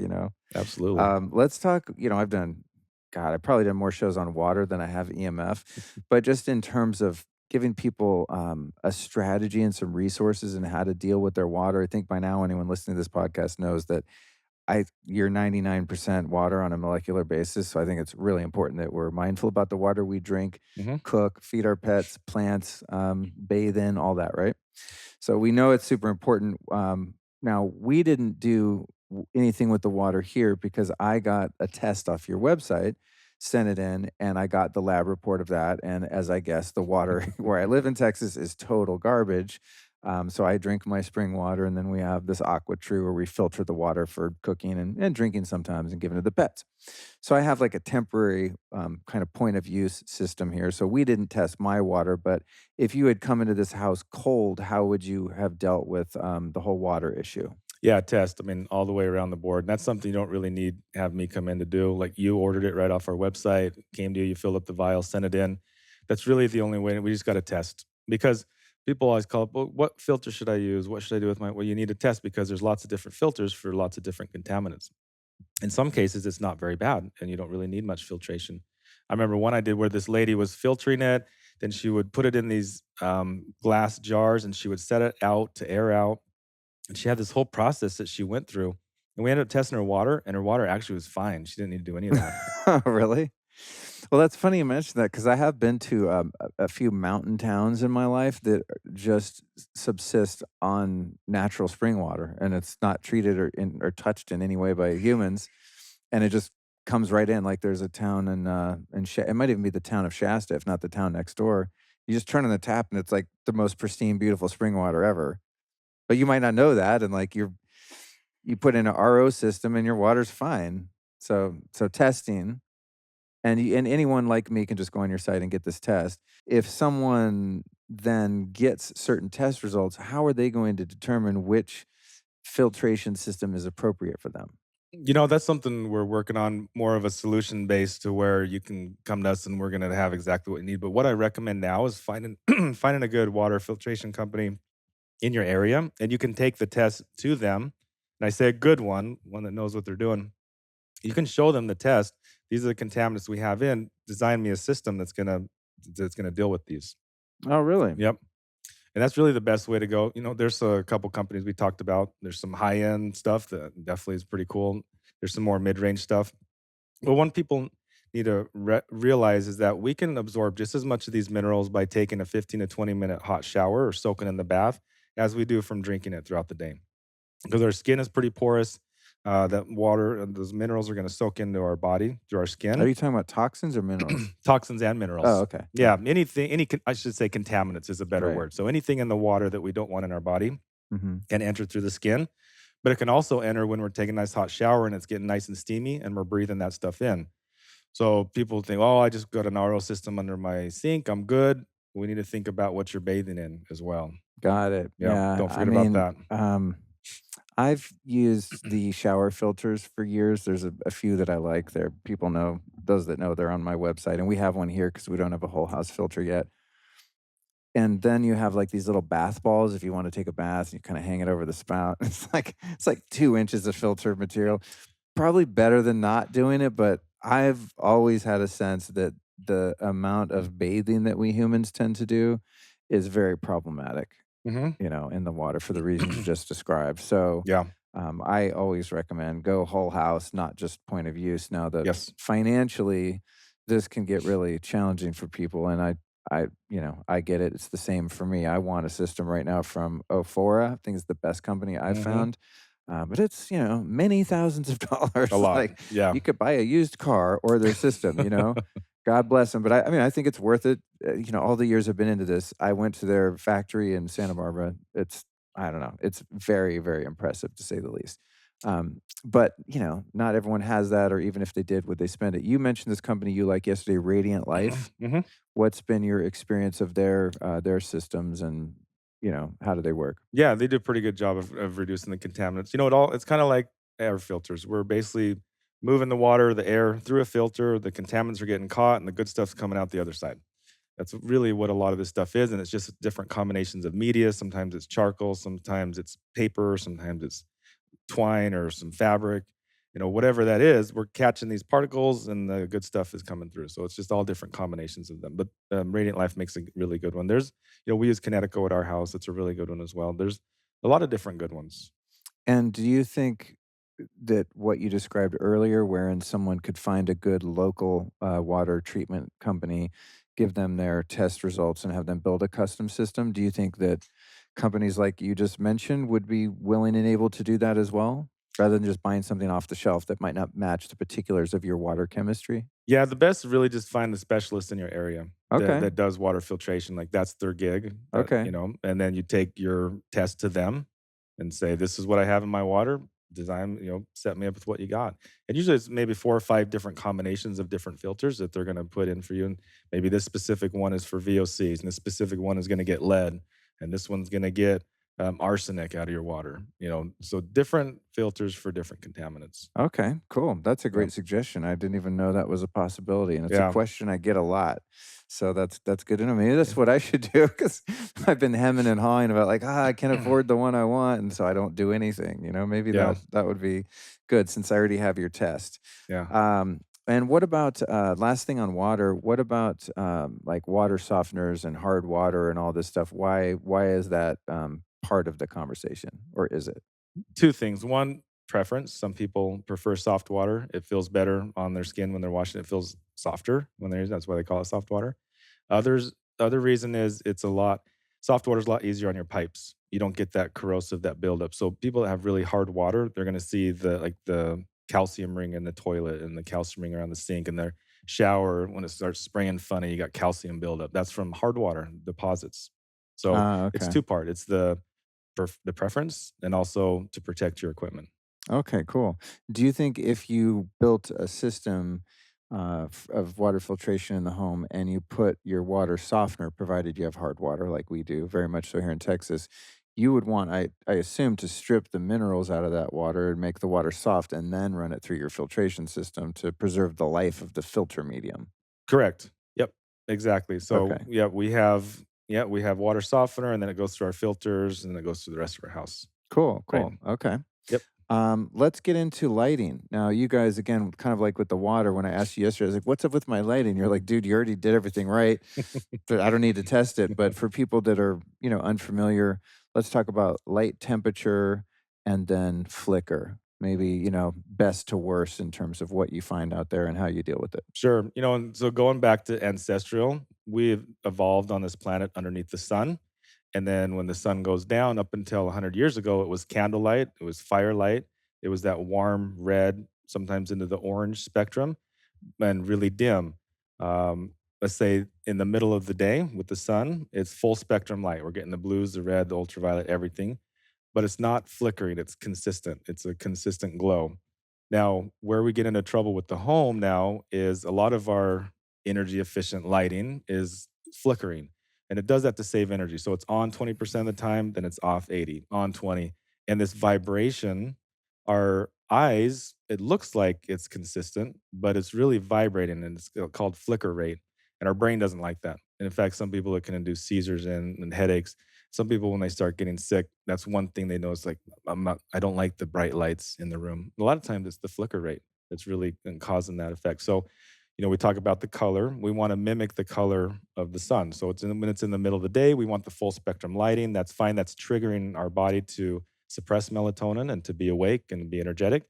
When the sun starts to go down and we see that red hues and the sunset, and then eventually down into dark, and then ancestrally when we had just campfires and lights, then we want to try to mimic that. So once the sun goes down, you don't want to have these blue lights going. And even like an hour before sunset, you want to make sure that those bright lights are off and we're starting to get ready for nighttime. If you have kids, very, very helpful. They'll go to sleep a lot faster. Have you noticed that as a Oh, parent? yeah. Yeah, we do Yeah. that at our house. So we have 2 different sets of lights. We have what's called our utility lights. So if we're doing dishes or cooking, when that's done, we turn that's typically our can lights, and then we turn those off after dinner time, and then it's just more of the yellow, the orange, like what you have those, more vintage style lights, the Yeah. really warm, The the Edison Edison bulbs. bulbs. Yeah. Mhm. Yep. And so that's and a lot and not just color temperature and not just flicker rate, but also intensity as well. A lot lower glow. We don't want those full I mean, you can have big, bright red lights, and if they're really powerful, that's also kinda messing with their circadian rhythm. So we want the Hmm. intensity to be less also. Got that. Yeah, that's interesting you say that because I've at various times like turned had my Juve wall panel thing like in the living room, whatever, and go, oh, I'll turn on the Juve and have red light, but it's so intense, Yeah. it freaks most people out, and I think it does like kind Can of be energize stimulating. you. Yeah, a Mhm. little too stimulating. That's a good point. Yeah. The bulbs that I found, by the way, and I don't know if you're hip to these. It's a company called Bond Charge. They used to be called Blue Blocks, and they make these little red LED bulbs that don't flicker and they're solid red, like the best ever. They're super cool for travel, and that's what I have in some of the rooms here, but it is a bit of a, it is a bit of work to kind of strategize, like, your day setup and your night setup, which Mhm. is essentially what you described. I mean, you definitely have Right. to put a little thought into it. Yeah. What do you recommend and find out in your testing, experience in terms of, those curly CFL bulbs and fluorescent tubes and LED lighting? Like, what's the nasty stuff people should, look into starting to move away from? So when it comes to the CFL bulbs, and if you're not familiar, they're the ones that look like little ice cream cones, the curly Qs, and the fluorescents, the long old school fluorescent tubes. They both have vapor mercury in them, and that's where we get into the really toxic side of lighting. Because if those were to crack or break or fail, or I don't know how many kids back in the day playing sword fights with the fluorescent tubes and broke them. Well, you just released a bunch of vapor mercury. You breathe that in, that's a heavy metal. That's really hard to get out of your body, and that causes a lot of issues. And so I always just don't even bring that stuff into the house. If it's toxic, if it's going to harm your body, don't even mess with it. Just don't even bring it in the house. Stick to more of the incandescent. The halogens are good, and there are some LEDs that are actually not too harmful for you that have consistent glow. They have steady drivers. They don't put off dirty electricity. And dirty electricity, that's another one that these CFL bulbs and the fluorescents, these big ballasts, also put off dirty electricity onto the line, which is line interference. And what else did we learn about your fluorescents? In They the were garage. they were they were in the garage under Allison's office in there, and you were picking up a massive magnetic field from her floor Yep. of her office from the fluorescent lights that were mounted to the ceiling in the garage under her. Yep. So a lot of laundry rooms and garages have the fluorescent lights because it's a cheaper fixture. And so if you are on a second level and you have a bedroom or a nursery or a game room, be aware of what's on the floor underneath you. If you have these fluorescent lights on the ballast, because they have to step up the voltage to shoot that high frequency, high voltage through the light, through the vapor mercury to energize that light. The whole setup's just bad, Yeah, I'm with you. toxic. Get them all out Yeah. of the house. Like, you Yeah. have the wiring there. You could have an Mhm. electrician put any kind of fixture. Yep. What about, well, you did say that there are some LED lights that don't flicker. How do aside from the ones I mentioned that are the good nighttime red bulbs, they're called Lumi Sleep, I think. How do people determine, like, how does one find LED lights that are a moderate kind of, mid-warm temperature that don't flicker? Like, how do you even search for that or find it? Are there certain brands you like or Yeah, Cree brand lighting works really good. They're one of the more original LEDs, are a little more expensive. Those seem to have no flicker rate and they're a little bit cleaner as far as EMI interference. Philips makes a pretty good brand.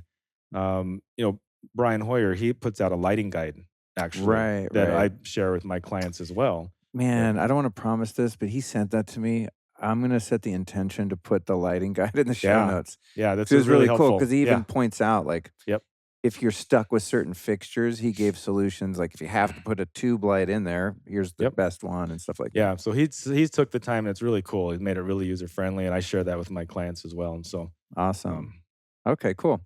What's your perspective on, let's say you're building a house or remodeling a house, what's your perspective on overhead lighting, like those can lights, recessed lighting, versus lamps and sconces that are more, directionally eye level or horizontal? and this kinda goes back to the days when we were designing the nightclubs and the lounges and stuff, and then really our eyes don't like direct bulbs, direct light. If you can see the light bulb, it's not good. We want more of the reflection, and it looks better aesthetically, it's more pleasing that way.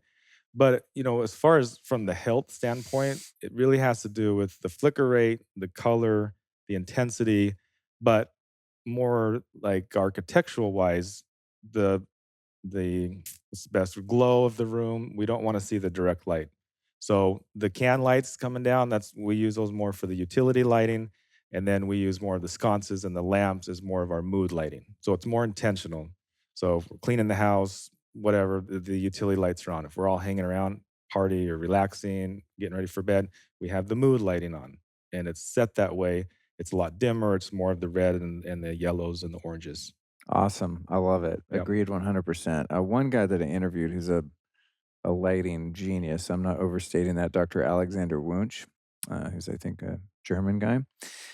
He was telling me something about how going back to the, just biology and ancestral living, that you never want to use overhead lighting because there's only a short fraction of the day in which the light is directly overhead. It's totally unnatural. And if you think about where the sun is, Mhm. for the vast majority of any day where you can see the sun, it's kind of like out there somewhere. Mhm. It's not right over your head. It's only over your head right at solar noon or something, right? Yeah. So he went into this whole tirade on that point. I was like, holy shit, I never thought about that. And that's why the overhead lights, I find them really annoying. Yeah. Like, I hardly ever turn these on in the house. It was just built that way and I'm kind of stuck with them. Yeah. Yeah, we tend to do more of the lamps and the wall sconces in the evening, and then just overhead during the day or whatever if you need extra Yeah. lighting. Yeah. Yeah. Okay, cool. Yeah. Love it. What about, this is really going to bum a lot of people out. Speaking of creating mood lighting, tell us about dimmer switches. Mm, Wah, I wah. know. Dimmer switches put off what's called line interference or dirty electricity. And something with the inductor and the phase alignment of it, it really causes a lot of line interference. And that line interference goes back through the wiring and can radiate into the room just like an antenna. So, we did the readings on your dirty electricity and we can see the spikes and we can see the normal curvature of the AC line traveling through the wires. When we get these spikes, they can travel much further out into the room. They can also be a lot more biologically damaging to the body.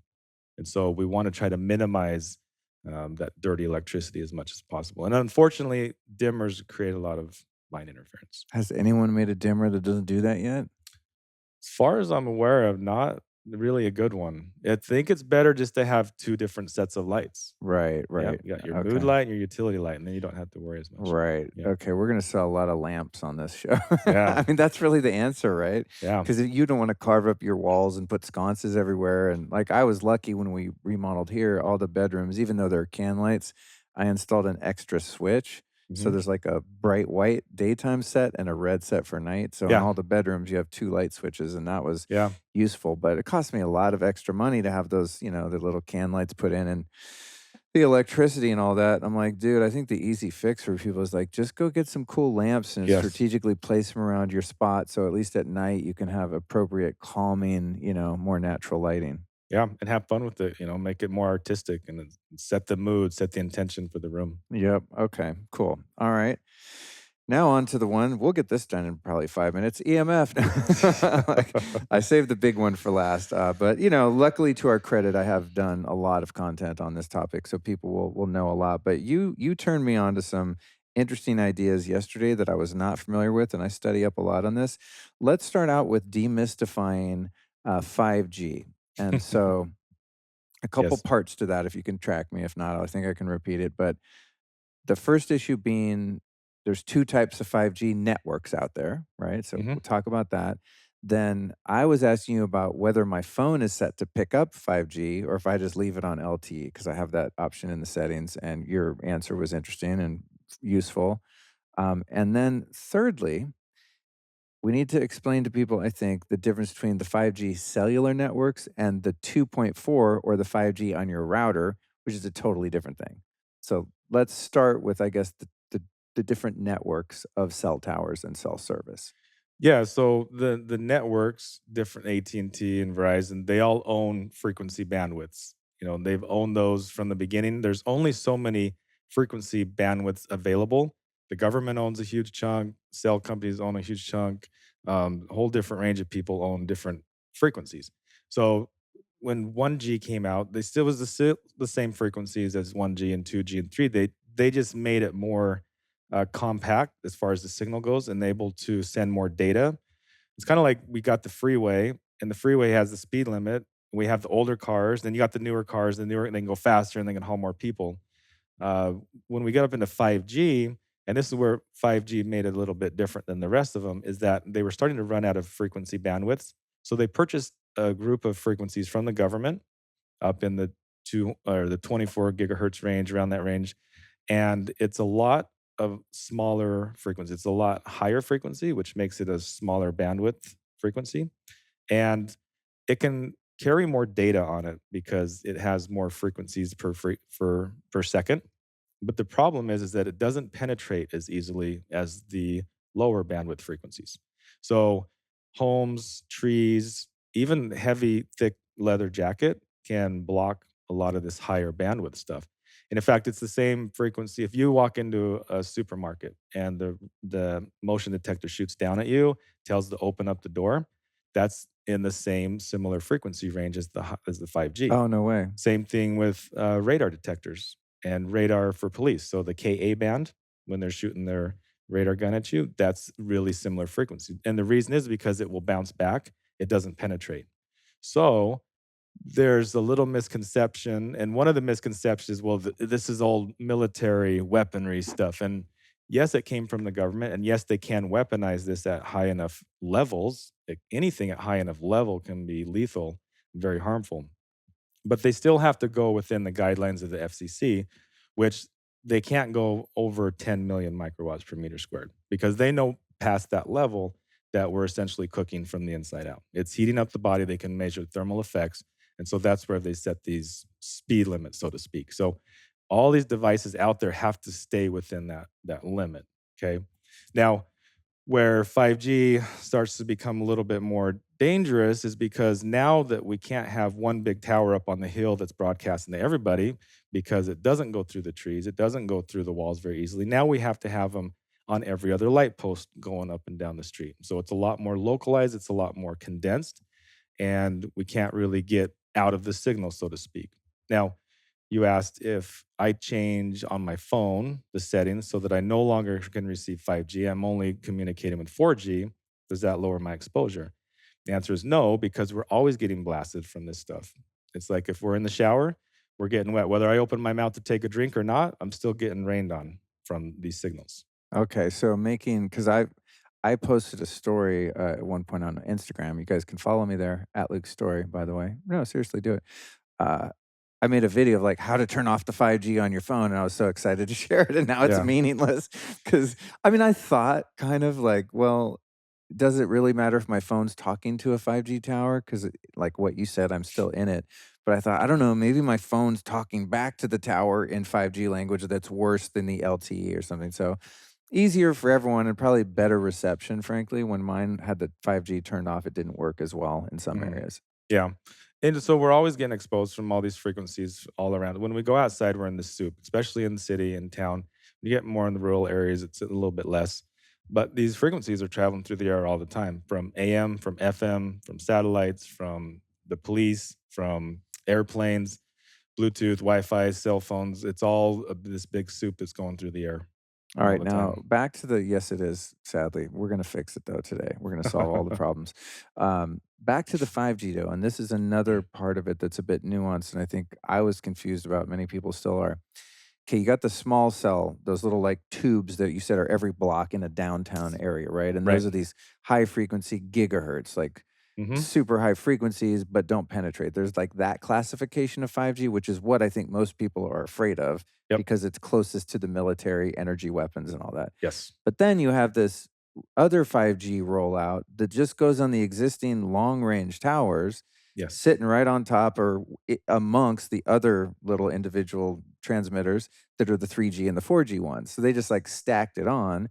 So you'll be in a rural area like this and still be picking up, quote, 5G, but it's just the fifth generation of cellular service. It's not the 5G that's in the downtown areas in that gigahertz short range super gnarly cancer machines. Is that Yes. right? Yeah. No, correct. So Yeah. so people, I mean, it all sucks, but I think people should freak out a little less about the long range, just normal 5G that's up on the towers with everything else. Am I articulating that? 100%. That was very good. Yeah. Okay. Yeah. Do you Just have to, anything to add to that? yeah, I think people worry about certain frequencies being worse than the other. There's studies out there, and there needs to be more studies of which frequencies are more harmful to the bodies and which frequencies are actually good for the bodies. Because we have a whole range of therapeutic EMF stuff on the other side of the fence here, where people the PEMF pads and some of the low frequency stuff and there's a whole range of devices that can be therapeutic, and Yeah, then we like the have biocharger, the amp yes, coil, all yes. this kind of stuff. Exactly, and then we have the other side that is a lot more harmful, and then a lot of it has to do with the frequency range and the size and the resonance of our body.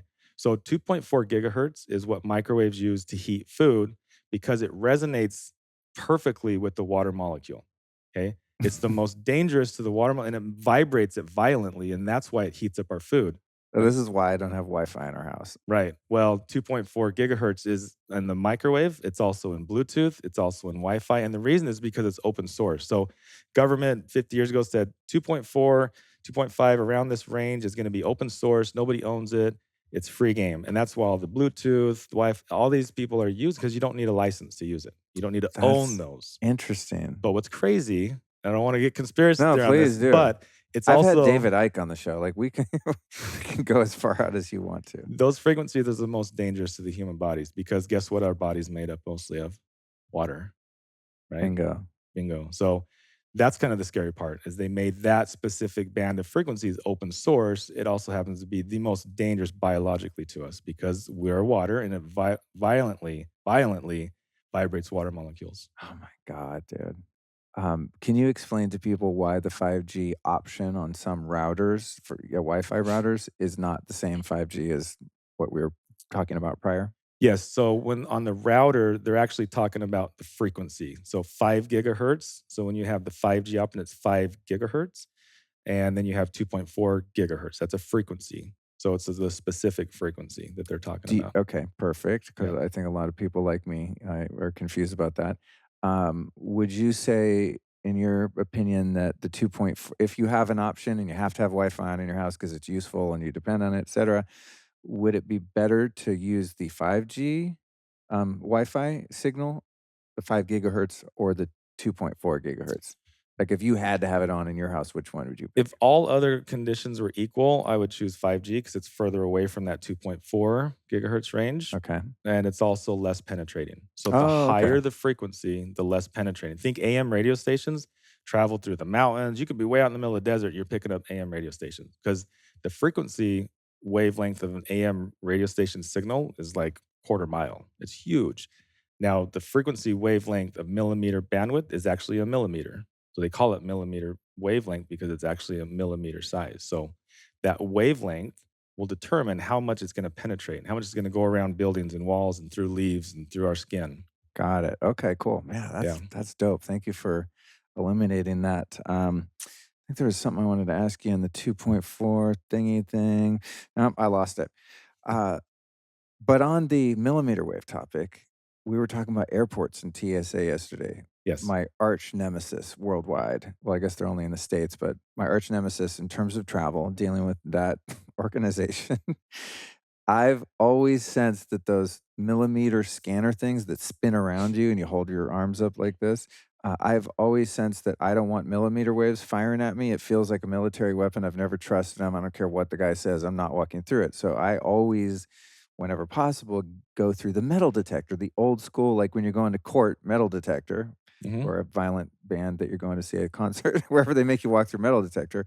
I was like, "Oh, I'm stoked. I got the metal detector." And then you told me something that would counter the logic of that choice. Yeah, so the metal detector, old school, is a much more powerful uh, frequency that's going actually through the body. So if you have a metal device within inside your body, it's going to pick that up. Whereas the millimeter, since it's a higher frequency, is not going to penetrate through the skin very much. It's going to lightly go into the edge of the skin, but it's not going to penetrate through the body. And that's why it works so well as radar or imagery because it will hit the body, it'll go through the clothes to the skin, and that will reflect back out, and then it can pick up how much percentage of it kicked back from your clothes, or if you have a knife in your pocket. Um, so they're both still EMF, and they're both still bad. But if you were to choose one or the other, choose the millimeter wave because it doesn't penetrate the body as much. That makes perfect sense, and I'm so pissed that I've spent so much time avoiding them for all of these many years. Since they came out, I've been avoiding them. But, to your point, the best option if you have time and you're, you know, willing to be accosted would be the pat down. Pat down, The both pat opt-out, down. which Yeah. ends up happening to me a lot anyway, because I always set off, even the old school alarm with my freaking EMF clothes and whatever. Oh yeah. Okay, let's talk about, I'm, like, kinda myth busting some stuff here. It was really fun with you. Let's talk about earthing, as a health benefit, and so using the earthing, sheets, the earthing pads when you're sitting at a computer, all of this kinda stuff that where we can, again, try to bring in the energies of nature into the home. What are your best and worst practices in terms of earthing when you're, like, in a house? Yeah, this is probably one of the biggest misunderstood things with EMF is grounding and earthing and shielding. And these are all three different things. And we talked about this great length yesterday in your home. And the earthing, to me, think of that more as therapeutic. That's what we do when we go out and we stand on the grass or we walk on the beach with our bare feet and we're conducting electrons and energy directly to the earth. Okay, that's how we've evolved on this planet. Again, we're going ancestral. This is way we've evolved connected to the earth. Um, and that's more therapeutic, but that doesn't really have anything to do with shielding or blocking or the electrical fields. That's just us connecting with earth and grounding. Now, there's a second thing called grounding. And grounding, think about grounding more like a lightning rod. Okay, the big building on the top has a lightning rod and it goes back down to ground, and so that if a lightning bolt comes, it will hit that rod, and it will go the quickest path back down to ground. And so inside of our home, we have ground wires that run all the way through our house, and those are going into ground rods in the ground, so that if lightning strikes our house, we are protected and we're not going to get electrocuted, and it will shunt that energy to ground. Now we have shielding, which that is going to block electrical fields from going from one side to the other. So when we talk about like professional audio stuff and we have the tin foil that's around the cables, right, that we talked about earlier, that's acting as a shield. Now that shield needs to be grounded back to the source. Okay, it needs to be physically connected back to the source that we're trying to shield it from. So as electrons are flying through the air, they hit that shield. That shield's going to act like a shunt, kind of like a ground, similar, but it has a different purpose. It's for blocking the electrons or the electric field. So inside of a home or inside of an office or in a sleeping area, we have this misconception that if we can connect ourselves to ground, that's good. Well, that's only good if we're not in an electric field, which unfortunately, a lot of times when we're inside of a home, we are in an electric field. And now we've just turned ourselves into a lightning rod. Now we're providing a path for these electrons to get back to the ground, back to the source, and we become part of the circuit and we start conducting electricity, which we did some measurements on you where you laid in bed and we actually measured your body voltage. And maybe you can share a little bit about that experience because, Brutal, dude. I mean, we did all of the shielding of this house. I mean, when we were building it, we went hardcore, did all the things. So the bedroom is a Faraday cage, and to our credit, we did at least get extremely low radio frequencies in there. But yeah, we had me lay on the bed, hold a skin voltage meter, and that's going to determine like how much AC current is hitting my body. And it was much higher than you want it to be. It's totally unnatural, like would never be present in nature in a million years on planet Earth, Mhm, which was disconcerting, especially since we had shielded. I think we found maybe the cause of that or something that was quite yeah, nuanced, which was when we made the bedroom a Faraday cage by painting the shielding paint and then grounding the floor with the special mesh stuff I got from Brian Hoyer's company, Shielded Healing. That's where I got all the stuff. And he came and did the original testing and stuff. So shout out and credit to Brian and his great team. But then I did a bunch of construction after they came, and all the shit got undone. And so I had a friend of mine reground the bedroom system to a copper plate buried in the yard mhm, rather than grounding it to the electrical outlet ground, mhm. because that's the way that he thought would be best to do it based on his understanding.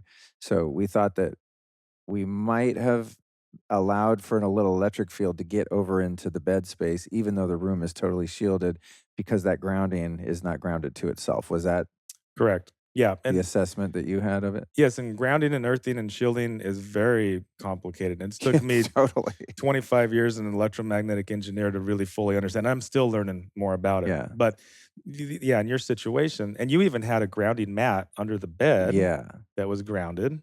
Yeah. But in your situation, we were trying to block the electric field that was coming from the electrical system. Mhm. So we needed to have the shield, which was the wall that we had painted.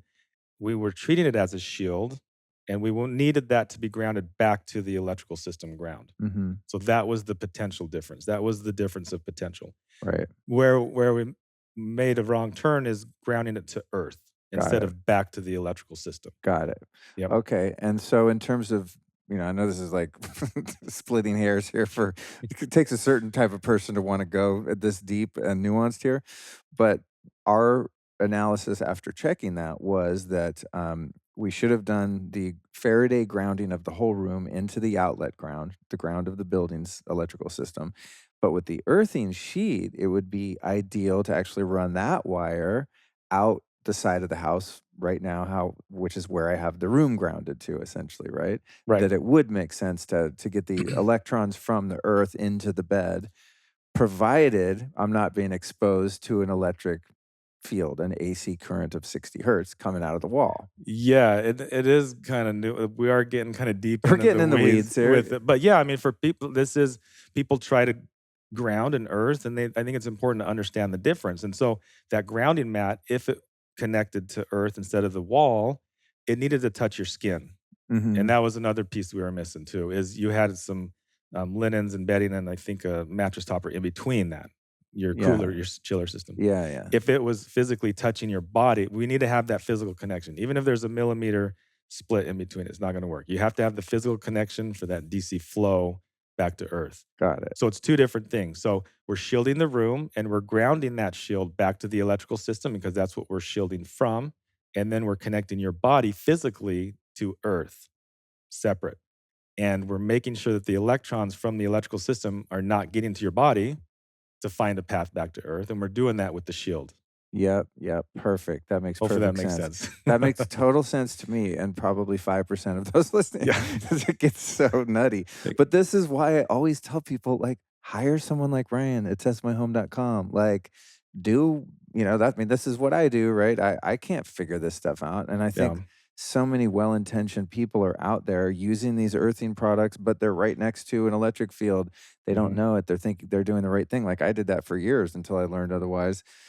People are getting different EMF, mitigation tools and things, and it's like, I always say, man, just like save your time, energy, and money. Save up like you're saving up for a vacation somewhere, whatever you save for. Hire a professional to come in and test because even when you do, which I did when we were building this house, you still miss things along the way. And you came Yep. back and retest. We're like, we got to make one little tweak here and a Just a tweak little there to tweak. really Yep. get it perfect. But I would never be able to figure any of that out without someone like you coming in the home and telling me what's up. Yeah. It's indispensable, and I know it's not, accessible for all people, but I think you do it kind of, on a scale of what's feasible for you and your family, right, at where Right. you are in your life, and there's low-hanging fruit, like putting your router on a timer, if you can't afford to Ethernet the whole house or whatever, right? Yeah. Maybe we can just keep it simple for people too. Yeah. Like what not to do. Like Okay, cool. get your earthing outside.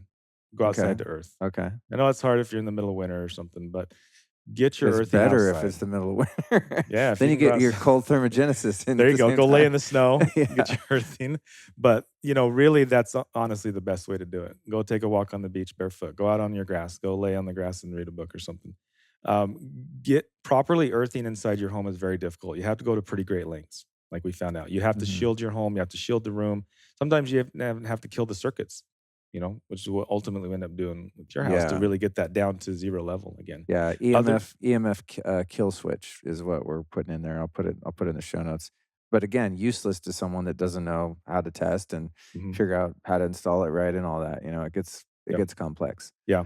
So if Um, you're earthing inside your home, more than likely you're causing more damage than good Perfect. Simple because answer. you're becoming part of the circuit now. Cool. Now they have those grounding mats, like for the office space, for Mhm. example, where you put your feet on them and grounding. Don't use those as an earthing. Use those as a shield. Take that grounding mat that's grounded to the outlet and cover all of the wires on the floor. And as the electrical field comes off all those wires, they're going to hit that grounding mat and they're going to ground back to earth. So that's how you can, but don't touch it with your foot Right. because now you're part of that circuit. That Yep. is great advice because I was thinking about under my desk where there's all Mhm. those wires. I don't really keep my feet that far under there, but that's where the dog sleeps. I realized after you left, I was like, "Oh, poor Cookie.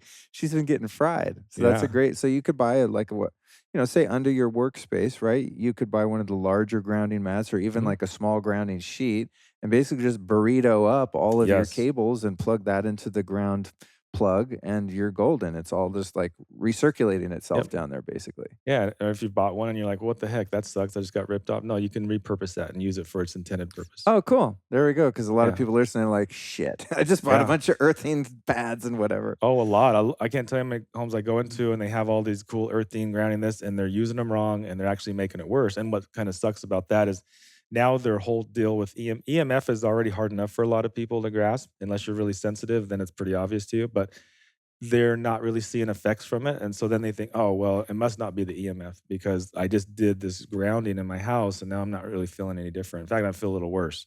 And the problem is because they did it wrong. Right. Yeah. I think a lot of that is born out of, I don't know that they were intentionally deceptive, but just erroneous videos people would make, which I fell for and started buying all the earthing products, is where you're in an electric field next to a lamp or something, right? Sitting on a bed, and then you have, a skin voltage meter that's Mhm. picking up that electric field from the lamp that you're next to. Then you put your finger on a grounding mat, and it drops to 0, and you're like, "Sick, no more EMF for me."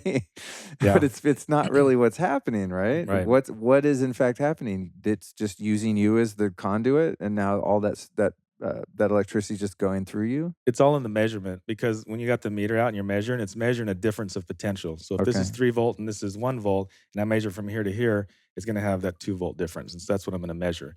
Typically, when you're measuring with the voltage with the meter, you'll have one end is ground and then one end is the hot. And we're measuring for difference of potential. So if you're measuring you and the ground is referencing ground with the meter and your grounding mat is plugged into ground, and now you touch ground and we measure you to ground. It's basically like touching the meters probes together. Because electrically, it's the same connection. So that's So how you're that's why. getting the 0 Mhm. and the false hope that you're Right. protected from the electric field. Yeah. Okay. And don't feel bad because that's some deep engineering stuff right there to get through Yeah. all that and I understand that. mean, dude, there's a huge learning curve, and that's why I Yeah. like interviewing guys like you so I can, get hopefully complex information distilled down for the people listening so they can Mhm. just make practical choices and, know when they're doing more harm than good.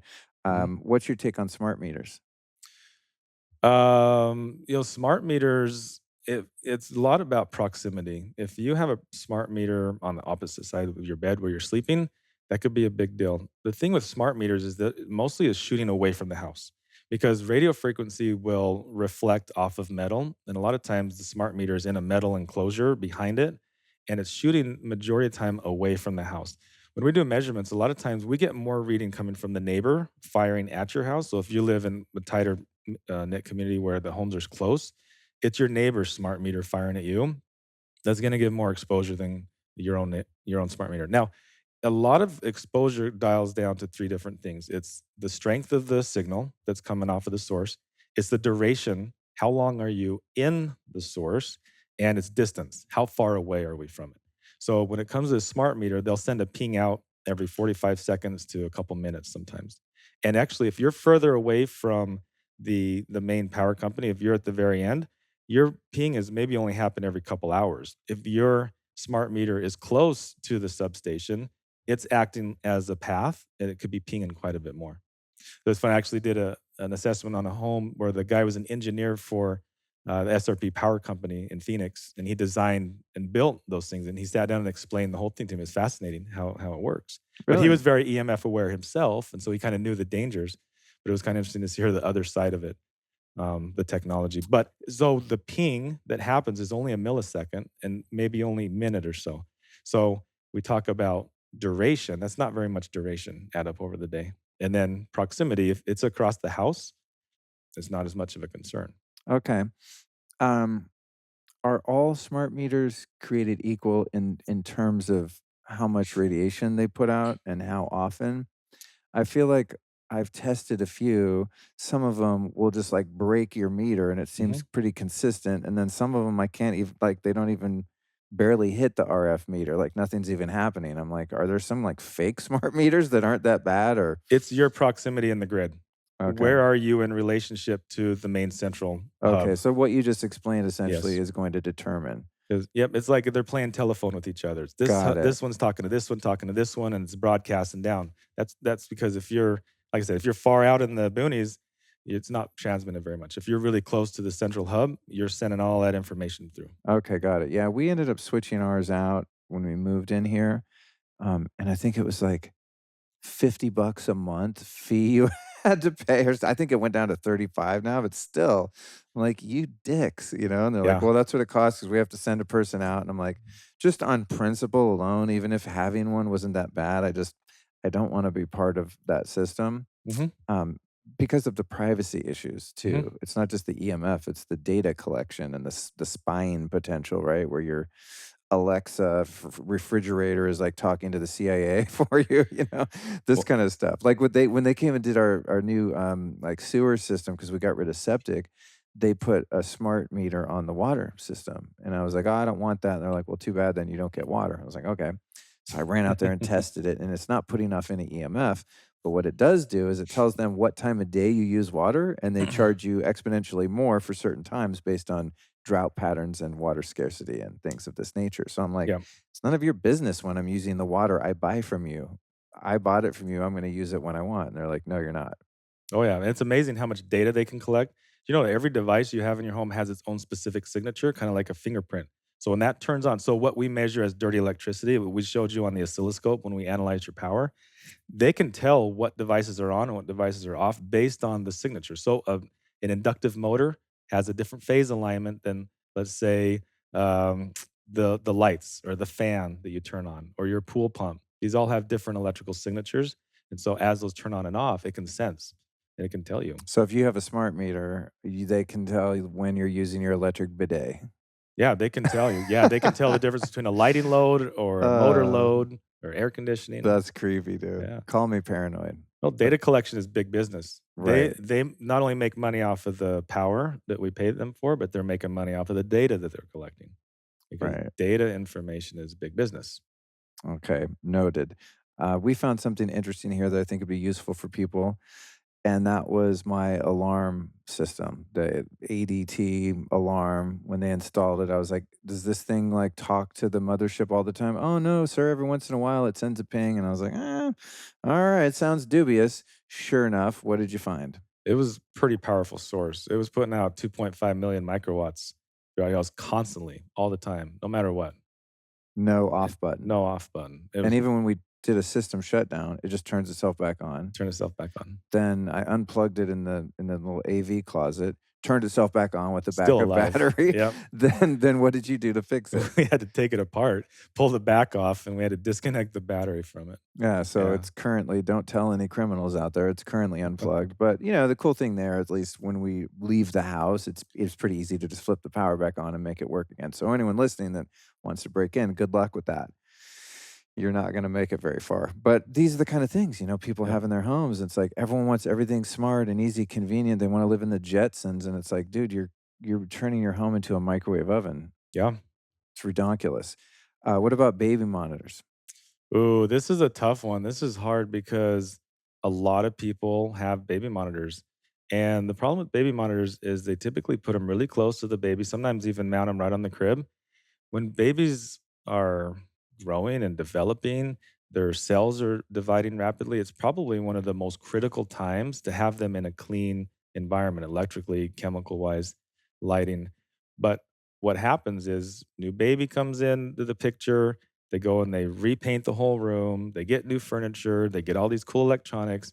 And a lot of times the nursery can be one of the most toxic rooms in the house. And so it's kind of sad. Sometimes I'll point this out. I've had mothers break down and cry and feel bad, like, "Oh my gosh, I'm really hurting my kid. Is this permanent?" No, this stuff isn't permanent. Let's fix it though, so we're not exposing the little baby to these things when it's unnecessary. There's other ways to accomplish the same thing. We can get baby monitors that are hardwired that you can run a cable in, and it maybe doesn't look the best, or maybe just turn it off when they're not in there. A lot of these things are broadcasted nonstop all the time.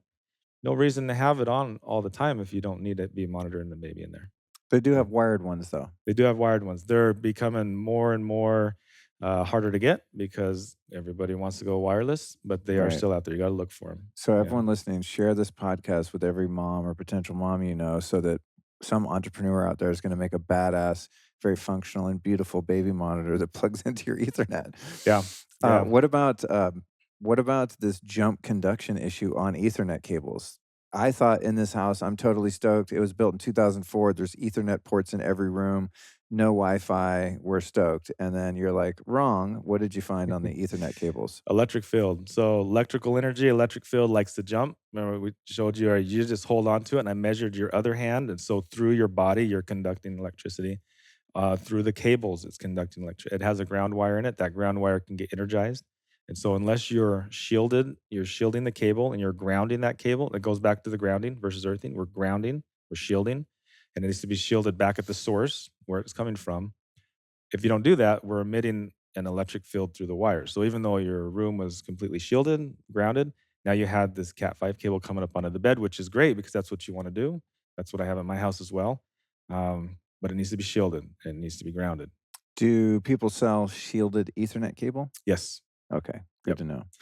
And so if someone's shopping for Ethernet cable because they figured out, oh, I could just plug an Ethernet cable into my router and then, use an adapter on my phone, plug my laptop in, could someone easily find shielded Ethernet cable? Yes. Yep. You Okay, can Google Amazon shielded Ethernet cable. cool. It's the little adapter, though. You plug it in, and then that little coupler unit has a ground wire that goes in and plugs into the ground. Oh, okay. So So you you got to have that one piece that grounds it, and you do it at the source. got it. So Yep. you would plug the Ethernet cable into the Ethernet port, and then there's another little wire that would go to a nearby outlet into the ground of the outlet? Yes. Okay, got it. Yep. Cool. And they have grounded Ethernet switches, Mhm. so you can ground the Ethernet switch, and then the grounded cable. You need like a whole system. Oh my god. The grounding is really the most tricky thing when it comes It to is. EMF. It's I'm tough. sorry for those listening. It's difficult, like, It right? is. But then, you hire someone like you to come in and help us fix it, I guess. Um, what about, Oh, man. Again, I'm sorry to be the messenger here, guys. I'll play devil's advocate. How awesome are wireless speakers like Sonos and smart TVs that aren't connected or hardwired to anything? Sonos done the way that you do it is probably the best way to do it. But unfortunately, a lot of people will just use Sonos. They don't hardwire. That's probably one of the worst. So when I go in to test EMF in a home, Sonos is just blasting throughout the whole thing. Speakers and it's like a little mini cell tower in every room. Now you can hardwire, but you have to go into the settings and turn the wireless off. If you don't do that, it's still going to be transmitting. So I see a lot of people make the mistake. They think, well, I'm just going to hardwire it all, which is great, but they don't go into the settings and they don't turn off the wireless function. So now it's still broadcasting. This just described my life before I went around with my meter and I was like, "What? Why is the Sonos speaker putting off RF? It's hardwired with Ethernet." And even my AV guys are like, "Oh yeah, there's nothing. You just plug in the Ethernet, and it turns it off." And I had to dig in and geek out in the Sonos like app on my computer basically, and was able to disable them all. But man, if I didn't know that, like you said, I'd be living in a sea of what's essentially a bunch of Wi-Fi routers. Yeah. Yep. Oh, I know what I want to ask you in lighting. What's your take on these, Philips Hue bulbs and these, like, bulbs that magically change colors based on the time of the day? Well, if they're Bluetooth enabled and you're connecting through Bluetooth or even Wi-Fi, then we got the bad effect of the Wi-Fi and the radio frequency. They do make a smart, and I want to get it from my home. It's super cool. It runs off of Cat 6 cable. So you run Cat 6 cable instead of electrical wiring. So it's low voltage, so it doesn't have an electric field. And then it's called circadian rhythm lighting. So it'll actually change colors and dimness throughout the day. So it'll track exactly the same color and intensity as the sun, and you just leave it and let it sit, and it will What? change hue, it'll change color, the sun goes down, it turns red, it goes dim. Bro, what? It is What's this so called? cool. I'm gonna find more information when I get Okay. back home from this. There's a guy I'm gonna meet with, and we're gonna talk about go from I heard about he's actually Oh, local okay. where I live. I need to get more information. I know it Keep us exists, I okay. just didn't know where or who to get it from. Keep us posted, and Yes. if we get that info in time, we'll put it in the show notes. So cool And is this stuff. something you would really only be able to do in the process of building or remodeling a house, or could you retrofit your house with that kind of So, setup? I mean, the trick is getting the cables where they need Mhm. to go. So there's gonna be some retrofit, there's gonna be some cutting involved, and you don't have to do it on every single light in your it doesn't need to be in your storage room or your laundry room, but like your Right. main area, the bedrooms, take the time to wire up a system like that in your house if you That's can. dope. I This want is it. more next level stuff, biohacking stuff that I think should be standard in most homes in the future. I think a lot of this health stuff should be standard and it's not, but out of the big scheme of thing, it's probably not the first thing I would do is call up someone to come do that. Yeah, yeah, Things like yeah. ERV and air filtration and water filtration and hardwire your home, these are all like no-brainers. Let's do these. But the circadian rhythm light, this is some really cool next level I stuff. mean, it's definitely cooler than getting those ones, like you said, that are each a little Wi-Fi transmitter. Yes. So I had those when the Philips Hughes ones came out. It was kind of a trick question because I already had my answer, but I had them in my nightstand lights, and then across from the bed, I had a dresser with 2 lamps on it, and I had those on. I was like, "Oh, it's so cool when it gets dark, it turns red." And then I asked a friend about it. I think it was actually Dave Asprey. No, it was him when we were doing some coaching back in the day, and he's like, "Yeah, that's cool for the melatonin, but guess what? Now you have 4 Wi-Fi routers, Yeah. try quadrangling you in your bed, whatever the word for 4 things around you is." I was like, "Never mind," took those out, returned them. Yep. What about, things these mysterious things, these pesky things that aren't supposed to be smart appliances and electronics, but they are? Tell everyone about my printer. Yeah, so your printer was actually off, no lights, no indication, and it was sending this beacon signal out about every 3 seconds, this burst like a machine gun sound, sending it through your house, sending it through your office, and unfortunately, it's right where you sit in your desk multiple hours a day, not even using it, and you're getting exposure from it. There's a lot of these sleeper type devices that wanna stay connected. They want us that connectivity. So when the router's active, it's sensing what other devices are in the area, and it keeps that IP address open for them, or it can assign it to specific IP addresses so that if you go to turn your printer on or you go to turn your TV on, it already has a connection established, so it's a lot faster. Unfortunately, when it's not on and you're not using it, it's still broadcasting through the house. That's just insane that when Yeah. it's turned off, it's Mhm. that way. Yep. Yeah, I mean, I guess the answer there is, A, whenever you buy stuff, just test it or buy things that don't even have the option to be wirelessly enabled. Right. Like, that one has the Wi-Fi thing, but I'm like, "Who cares? Because 'Cause I'm just gonna hardwire it and I'll never use it." Yep. Lo and behold, I've had that thing for a couple years right next to my desk, like you said, Yep. just hammering me in the face. What about, what do you find in people's homes when you test, some of their health technologies like saunas, for example? Yeah, there's some good saunas out there. Sauna Space is one of the best ones as far as low or no EMF. They've done a lot of work to minimize that. Yours, Clear light, yeah. Clear Light. Yeah, that tested pretty good. Of course, it wasn't zero. We still have energy in there. We still have a little bit of a magnetic field from the filaments, but there's some that can be a lot worse. I always tell people when it comes to those therapeutic type devices, use them, get the benefit from it. Don't stress out about the EMF. If you can get one that's low EMF, great. But to sit in there for 15, 20 minutes and detox and get toxins out is the benefit of that is probably much better than the little bit of EMF you're getting. Cost to benefit ratio. Cost to benefit Yeah, ratio, I absolutely agree. is good. Have you ever tested one of these backyard barrel saunas that have the electric stove in them by chance? I haven't, but I've tested a lot of electrical heaters themselves, and the electrical filament, it just inherently is really strong magnetic fields. Magnetic, okay. Yep, it's the magnet. It's when the current is going through a conductive material that it throws off this magnetic field. Got it, alright, 'cause I wanna get one of those barrel saunas, and I guess I'm gonna have to accept that the benefit of sweating is probably, more than the detriment of a magnetic field for a while. Yep, just sit on the opposite side. Right, okay. Then what do you have to say about, we all really, most of us at least, work on computers. What's your take on the wireless mouse and computer? I know you recommended that I get rid of my trackpad. Anything you can go wired, let's go wired. Especially, remember we talked about proximity and duration. So if you're 8 hours a day with your hand on a mouse, better have that thing wired because you're getting a lot of exposure. And if you don't need to be sitting across the room and it's right there where your computer is, why not have it wired? It's not really an inconvenience. Some of this stuff we're trading inconvenience for health. And if we're not really getting that much benefit from it, why give us the negative side effects from the health? And you said, which I didn't know, that Bluetooth is that 2.4, which is the worst on the water molecule, and we're mostly water, Right. including Exactly. including your hand is Including your hand. made of mostly water Right. that's sitting on that Bluetooth trackpad. Oh god, okay.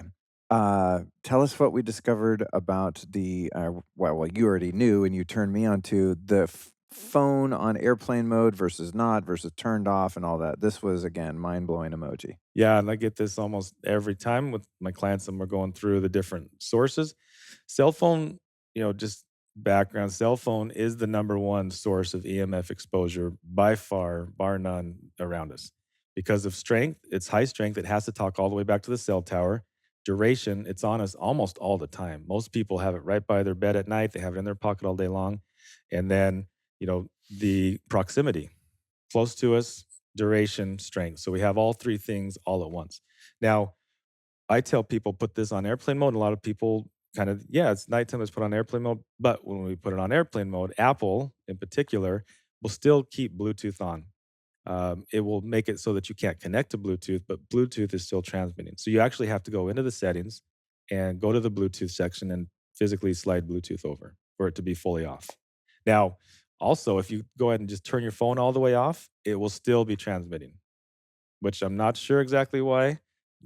Conspiracy theory out on that one all you want, but it Well still transmits when it's well, off. yeah, because I've always wondered if your phone is turned off and you lose it somewhere, Find My Phone still works. Right. And so when I tested my iPhone powered off and it still made RF, it still was producing EMF, I was like, "Oh, I see. They're just turning the screen off, but the phone's still on doing stuff." Mhm. So what it's doing, we don't know. Could be nefarious, could be just an oversight, or they want to make it convenient to find your phone, be able to Who track it. knows? Yep. But for years, I was sleeping with my phone in airplane mode near me, listening to podcasts and stuff at night. And it was on the fake airplane mode until yesterday. You showed me how to do it for real. Mhm. So, I think what I'll do, what I'll do actually, Ryan, is I'll make a video of how to do that setting on your phone because it's easier to show than tell. And I'll post it to my Instagram so the people that are listening to this can go to lukestory.com/testmyhome and we'll put a link to that post in the show notes if all goes well. Because that's Yeah. a really good hack. It's super Yeah. important. Yeah. Yeah, and And another all this stuff we're talking about, I'm talking about on my Instagram as well. I have tons of videos on oh, all this cool, stuff. cool. Do you have that Yeah. one on there? I think I do. You gotta look Okay. for it. I have Well, so much stuff, and it's probably not organized like it should be, but I have all the stuff we're talking about, I have videos, and it's all free content to get on there and learn. rad. What's your Instagram handle? At Test My Home. At Test My Home. How Yep. the hell did you get that URL? Did you that cost you a lot of money? It Testmyhome.com? it costs a little money, yeah. Yeah. Yeah. 'Cause I depend how long you've had URLs. I remember I had to buy one for another business, and it was like 5 grand.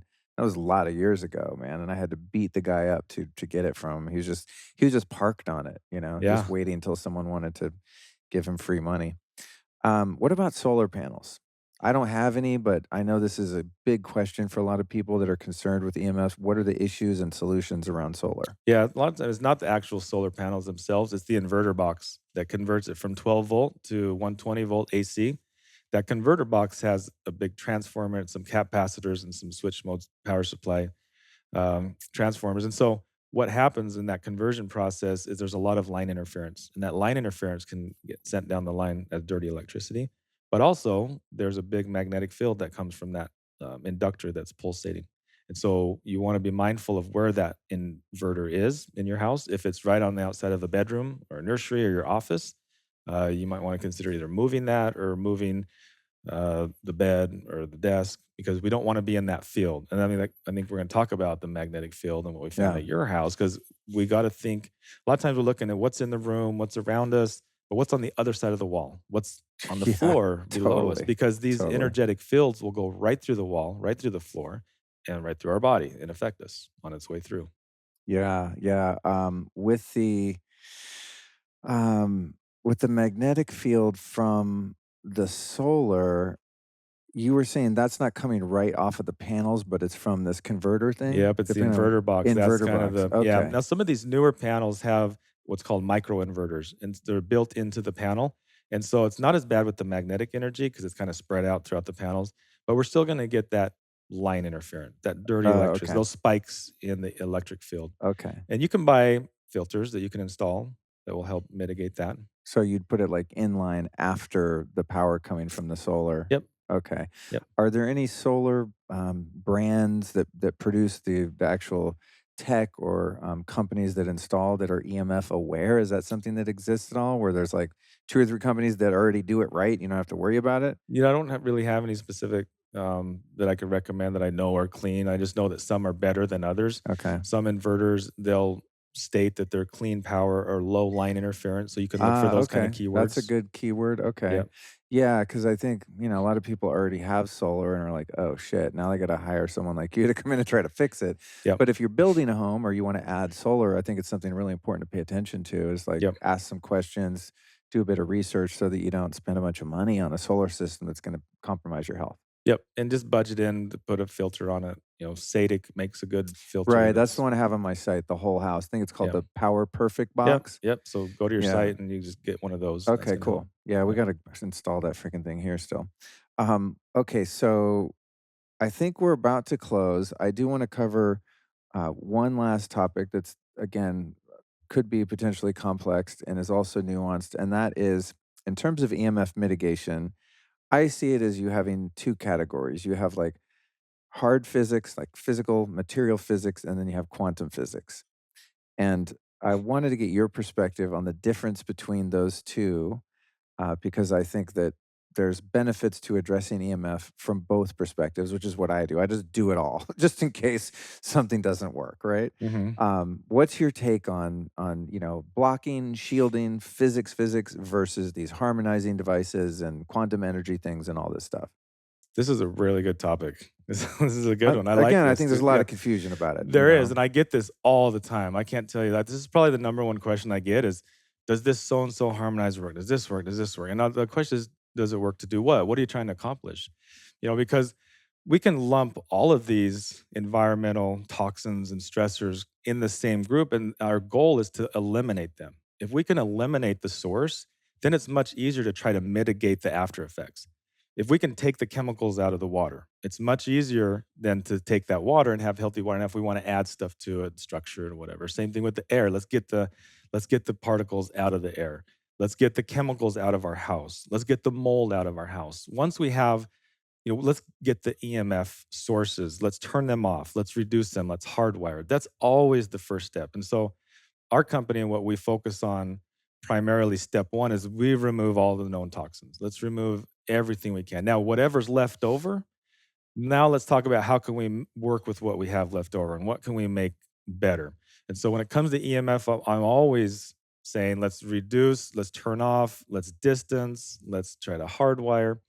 But that's impossible in a lot of scenarios because we don't want to live like Amish people, right? Not that that's bad. That's probably good. I think we probably would be better off if we did. But a lot of people work from home, teenagers in the house. And so we're going to have some level of technology, right? And so, how can we mitigate the effects of that?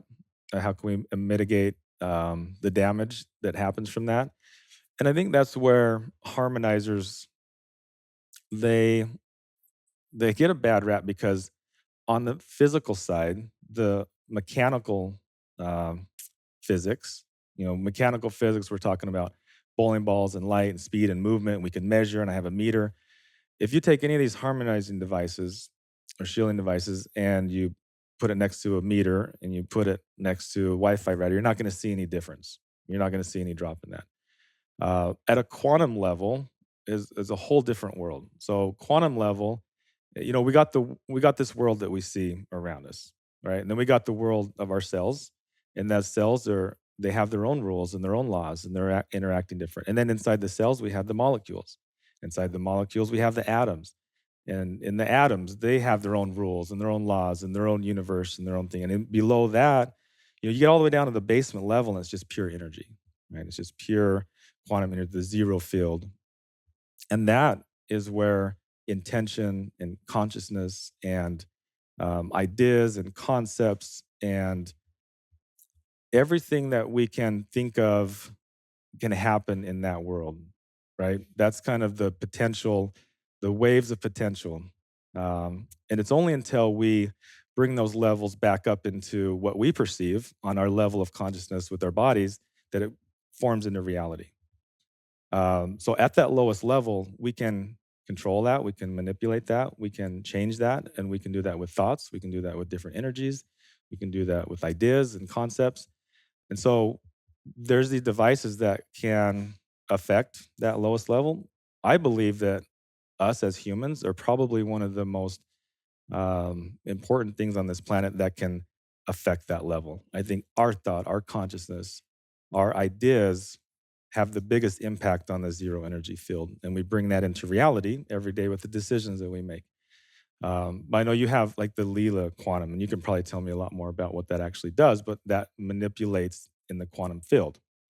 Right. And so I know enough about quantum physics to know I don't know a whole lot about it. I know that's a wacky, strange world. We're talking about really, really small bits of time and really, really small bits of information and a whole lot of energy, but it's what affects all of us. It's the basement, it's what affects all of living being and all of our solar system and everything. So when you can tap into that and you can help control that and you can help manipulate that, I think there's a lot of things that we really can't measure and we really can't quantify. So there really is no meters or no equipment that we can use to measure some of that stuff. Mhm. And I think that's where a lot of people really have this argument and this confusion. I think there's a lot of, I think people sometimes take advantage of marketing with people and the fear, and they dip into the physical world saying that it can change and it can reduce and do these things, which, anybody with a meter can tell you that it doesn't. But then we have this other side that says we have some deeper stuff going on. And this deeper stuff really is what really matters at the lowest level. Because in reality, we are just one. There, at that lowest level, there's no difference between my hand and the air and the molecule and the particles and your skin. And it's all one energy field together. It's just our perception that bring this reality into and to separate that and make that different. Yeah. Right. Yeah, that makes perfect sense, yeah. I think that, to totally discount all of the EMF stuff that's in the quantum realm would be doing humanity a disservice because some of it is beneficial. Hmm. I think the tricky part is it's also easy to defraud people using fear, like, EMF's gonna give you cancer, buy this holographic sticker for your phone and it'll save you and your family kind of thing. It's Yep. like, there's just so much room for fraudulent marketing and just bullshit, Mhm. just scammy stuff in there. And that's what's frustrating me because I like you have a rudimentary understanding of the primordial energy that all matter is really born from, right? And so you know that to be true. You can feel it, you can sense it, you experience it. So it's just a knowing that we have of this energy. Yet at the same time, it's like I could go down to Kinko's and print up some little stickers and tell you they're going to protect your phone, and they're not, right? So Well, let me add to that a little yeah, bit. If your intention was strong enough and you believed it and the person that put on their phone believed it, then it probably will protect them. good point. Because Good point. our mind is very powerful and we can influence with what we say. That's the whole power of prayer and the whole thing about what you say, what you can bring into reality, what you can think about, you bring about. I like that a lot because that's Mhm. so true. And so, if you truly believe that that sticker was helping you, and I truly believe that that sticker was helping me, it probably helps me. Right. You Totally. know, Well, yeah, I asked a and couple that's of the tricky thing about the quantum world right. is that how it comes down to thoughts and beliefs and spoken word and prayer, and that all matters. It's important. Yeah, it is. I asked Bruce Lipton a couple years ago about the cell tower across the street, right? And if the biology of belief, epigenetics, all this stuff. I said, if I am living by that cell tower and I'm also in fear of that, exposure, and I hold a deep, firm belief that it's hurting me and it's going to make me sick, will it make me sick more? And he said, based on his research and his model, yes, for sure. And he went on to say, and I'm going to paraphrase something to the effect that if I had that strong of a belief that it was totally harmless and that my energy field was strong enough to repel it and protect me, that that would also work. And I was like, I want to believe you, but I'm still shielding my bedroom, you know? Yeah, I mean, because I don't know how many of us have a strong enough auric field or intention to just harmonize any of that energy coming at us. I believe it's probably possible. I just, my model is kind of around this topic is trust God, but tie up your camel, right? It's like, yeah, I'm I going to have like all that. the FLFE and Leela and Soma Vedic and Blue Shield. I mean, I have a bunch of shit in the house. It's super cool, feels great, but I'm also going to shield the bedroom just Right, to be on the safe side, right. So I have the physics covered and the quantum. Yep. But I think, like to your point of simplicity and just first things first is start to eliminate the sources as best Mhm. you can. I mean, I think that's really practical, sane advice for your average person. Yeah. And that's where we kind of hand the ball off to the homeowner. When we go into the home, our main focus is let's identify all the toxins, let's identify the known stressors, and let's eliminate them. Let's reduce them. If we can shield from them, we can. Everything beyond that is kind of like have fun with it and try it out and see if it works for you, if it feels good. Because if you have a low level backline that we got down to our background levels and we don't have any of these known toxins anymore, now your body's going to be a lot more sensitive. So if you bring something into the environment, how does that work? How do you feel? Do you sleep better? Do you have dreams better? Like, what is your mood? Then you can play around with that stuff because who am I to tell you on the quantum level that that's not going to work or it is going to work? Because just my input into that, my observation of that is going to change it. And so if everyone's going around saying that this water right here is going to poison me, and I start believing it enough, I drink that water, might not feel good off of that water, even though it could be completely harmless, and vice versa. There's something out Totally. there that could help you, and everyone says it's not going to help you. You know, but that's where I stick with the physical, Yeah. and that's where our company sticks with the physical. And so when people ask me about that kind of stuff, I be honest and say, according to our meters, it does not reduce EMF levels. Totally. You know, Yeah. and Brian Hoyer says the same thing. He's like, yeah, some of it might be real, but the only thing that's really real to me is what my meters say. right. And, I'm And that's more, I think yeah, that's responsible in your field, to be honest, and what you guys do in the testing. Like, give me the hard science, like the right. physical science, because that gives you the starting point. Yeah, and it's sad enough that people already think that some of this stuff is woo-woo, the EMF and mold and chemicals, and to me, that just blows me away how people would think how could you think that these environmental factors are not impacting our bodies? We're chemical, electrical beings. We were raised and born on this planet and evolved on this planet with the environment around us, with the fresh air and the water and the sunlight. When we start changing that, how can that not affect us? You know? And I Yeah, see that in people's homes. I go into people's homes and I see so many damaging things and we fix it and I watch them get better and it's amazing. But a lot of these people, they didn't even realize that they had something wrong in the first place. Maybe they just have low level brain fog or low level energy or their testosterone's low and they just think that's how it is. That's the norm because they've never got to a point in their life where they feel better. They've got out of their environment into a sense where they actually like it. And some people I'll talk to, like, yeah, I love going to the beach. I love going to the lake. And when I go up camp and I feel wonderful, I'm like, well, you need to lean into that more because if you can go there and you're starting to feel great, what it is about that that's making it great? You're leaving maybe a toxic environment and you're putting yourself more in a natural state. Our body's like that. And so we need to look at that more. And that's the whole focus when we go into someone's home is we're trying to make you feel better. We're trying to optimize you. So we have 3 different types of clients. We have our sufferers, we have our worriers, and we have our warriors. So like our warriors, that's like me and you and the Dave Aspreys and the Ben Green, for the people that they want to live forever, they're doing all the right things, and they just want to optimize their life, and they're doing everything they can. And then the sufferers, those are the kind of the unfortunate ones. Those are the ones that they didn't pay attention to this stuff, and they ate unhealthy, and they surrounded themselves with too much electronics, and they're using toxic chemicals, and they got mold growing, and now they're sick, and now they're not feeling good. Now they can't be a good spouse or a good parent, and they can't do their work like they can. They can't even think properly. And when you get to that point, life sucks. It's hard to deal with life when you're sick. I used to be there, so I know what that's like. And there's not much future when you are dealing with a chronic illness and a sickness. But then we have the worriers, and those are typically the moms with a couple kids, and they're just mama bear looking out for the family. Do I have mold? Do I have this? Those 3 different types of clients, we kind of deal with them 3 different ways. It's 3 different experiences. And I'll tell you though, every single client that we work with, there's something going on in their home that can optimize. You might not be sick, but I guarantee you, you're not at your optimal peak. And it's not just because of your environment. You can work on your food as well. You can work on your mental state as well. You can work on your physical fitness. There's a lot of areas you can work on. But unfortunately, a lot of people save the environment for last. That's something they don't really even think about. And so that's where we come in and we specialize in the environment, and lots of them will do it for you. That's what you need to get done. But we're here to teach you. I have a lot of podcasts. I have a lot of free information.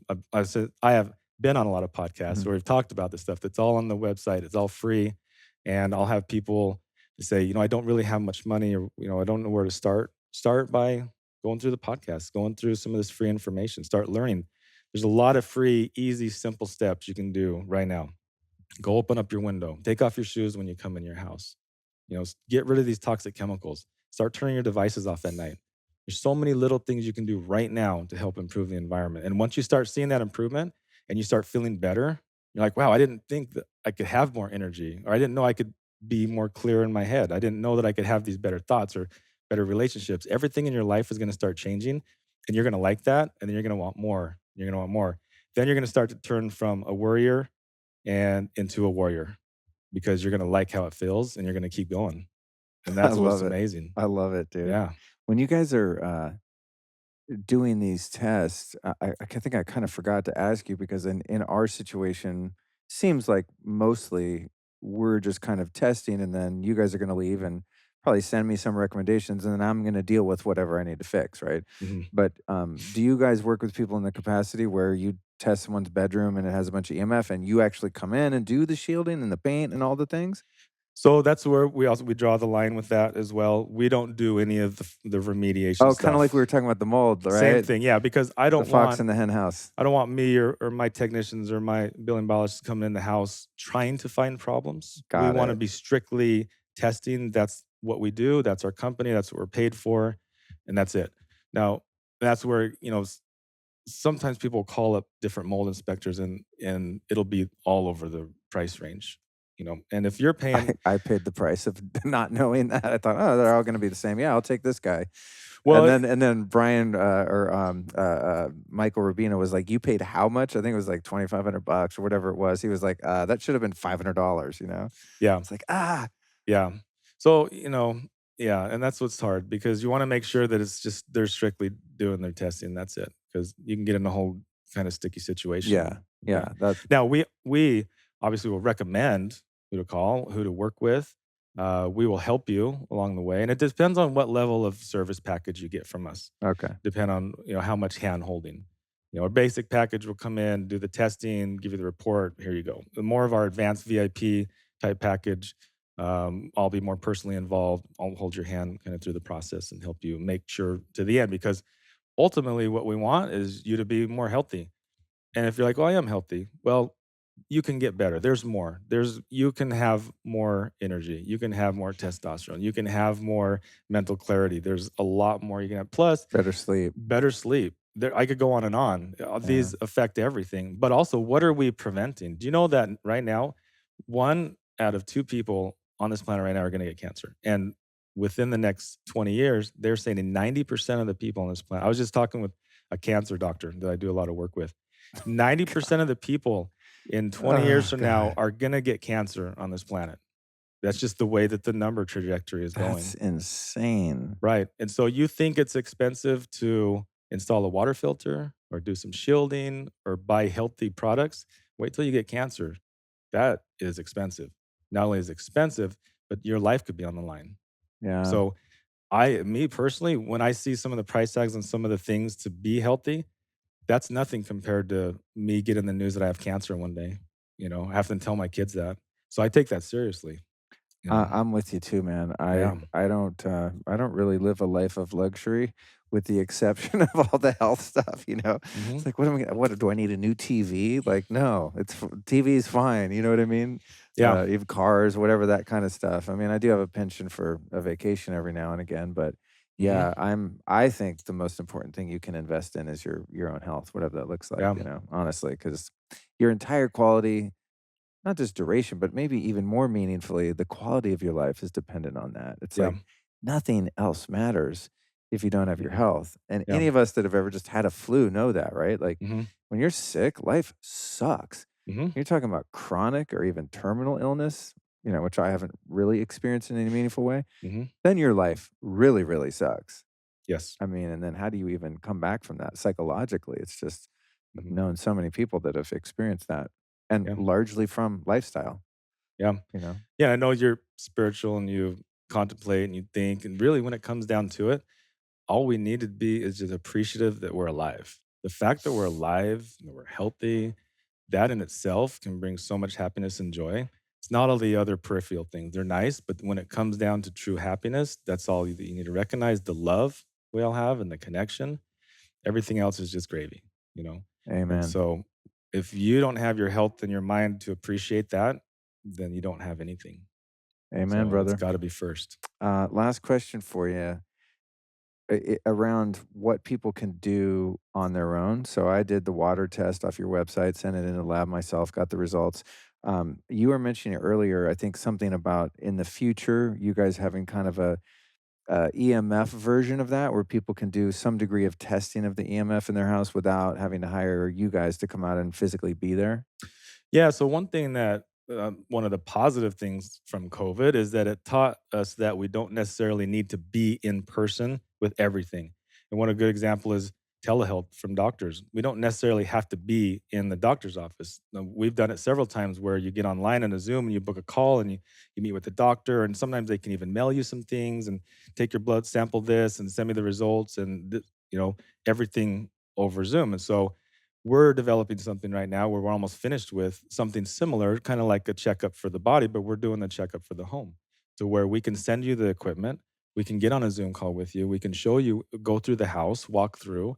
You can take the samples, send them in, and we can get the majority of what we can do in person. We can do over Zoom with this kit, and so Oh, that's cool. going to be coming out pretty Is it gonna soon. be inclusive of the like the air and other things too, or just the EMF?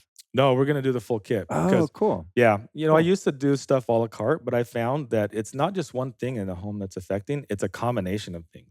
And so if we're really gonna get to the root cause of optimizing your life or your health or making you better, I mean, sometimes I deal with cancer patients that are terminal and we're just trying to give them as much life as possible. And so let's look at everything. Let's look at the whole picture because I don't want to focus on EMF when you're using toxic chemicals or you have lead in your water.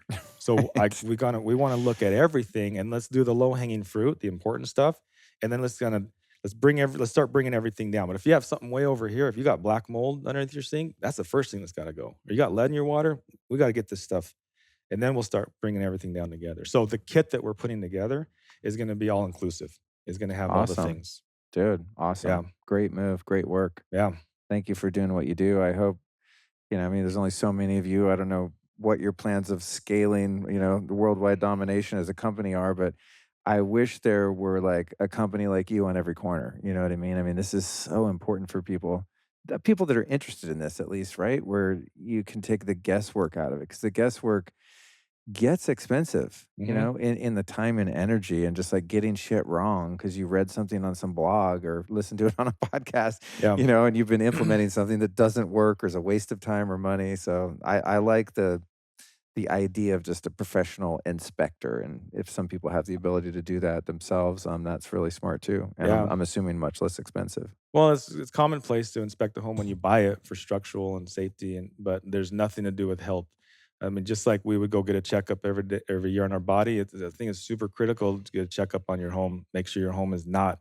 I mean, there's the things that are obviously killing you if you got a carbon monoxide leak or the toxic chemicals and the mold, but there's also a lot of preventative maintenance stuff. This low level stress that we're in and day out, 7 days a week, 365 days a year, that is gonna be causing the tumors and these low level chronic inflammation that leads to these bigger chronic illnesses. And so it's important to nip this stuff in the bud before it even starts. Yeah. So, I'm glad you said nip it in the bud. mhm. One of my weird little OCD pet peeves is when people say nip it in the butt. I'm like, it's a I think it's a term from, like, florists, right? Nip it in the bud means, like, you cut the flower off when it's still in the bud phase and then it Yeah. opens, so anyone listening, please don't say nip it in the butt or I won't be your friend anymore and I'll judge the shit out of you. Who have been 3 teachers that have influenced your life, or your work that you'd like to share with the audience? I mean, I'm not a big religious man, but I do believe Jesus led a lot of good examples for us, how to love one another, how to forgive, how to not judge. I think So I just broke the that's rule. no, that's I have sinned, Father. yeah. No, I think he has a lot of good advice to give. My parents definitely teaching me how to be a good person when I was young, taught me how to work. I grew up on a farm and it wasn't always um, fun to go out and work when my friends are going to play, but I learned how to have a good work ethic because that I appreciate that. And then when I was doing the nightclub industry, I had a mentor, John Gibson, he was like a superstar. He all the acoustic stuff. He taught me about psychoacoustic analysis and how it affects the brain waves and acoustics and vibration and such a deeper understanding of these vibrations and frequencies that we can't see that affect us and showed me the experiments and just opened my eyes to a whole other world. And I mean, those three. I mean, there's tons. There's so many. Yeah. I could go on and on. I learn from everybody. Yeah, You me know. too. Me too. Yeah. I learned from every person who sits in that seat like you. Yeah. So thanks for coming and schooling me today. I appreciate it. Yeah.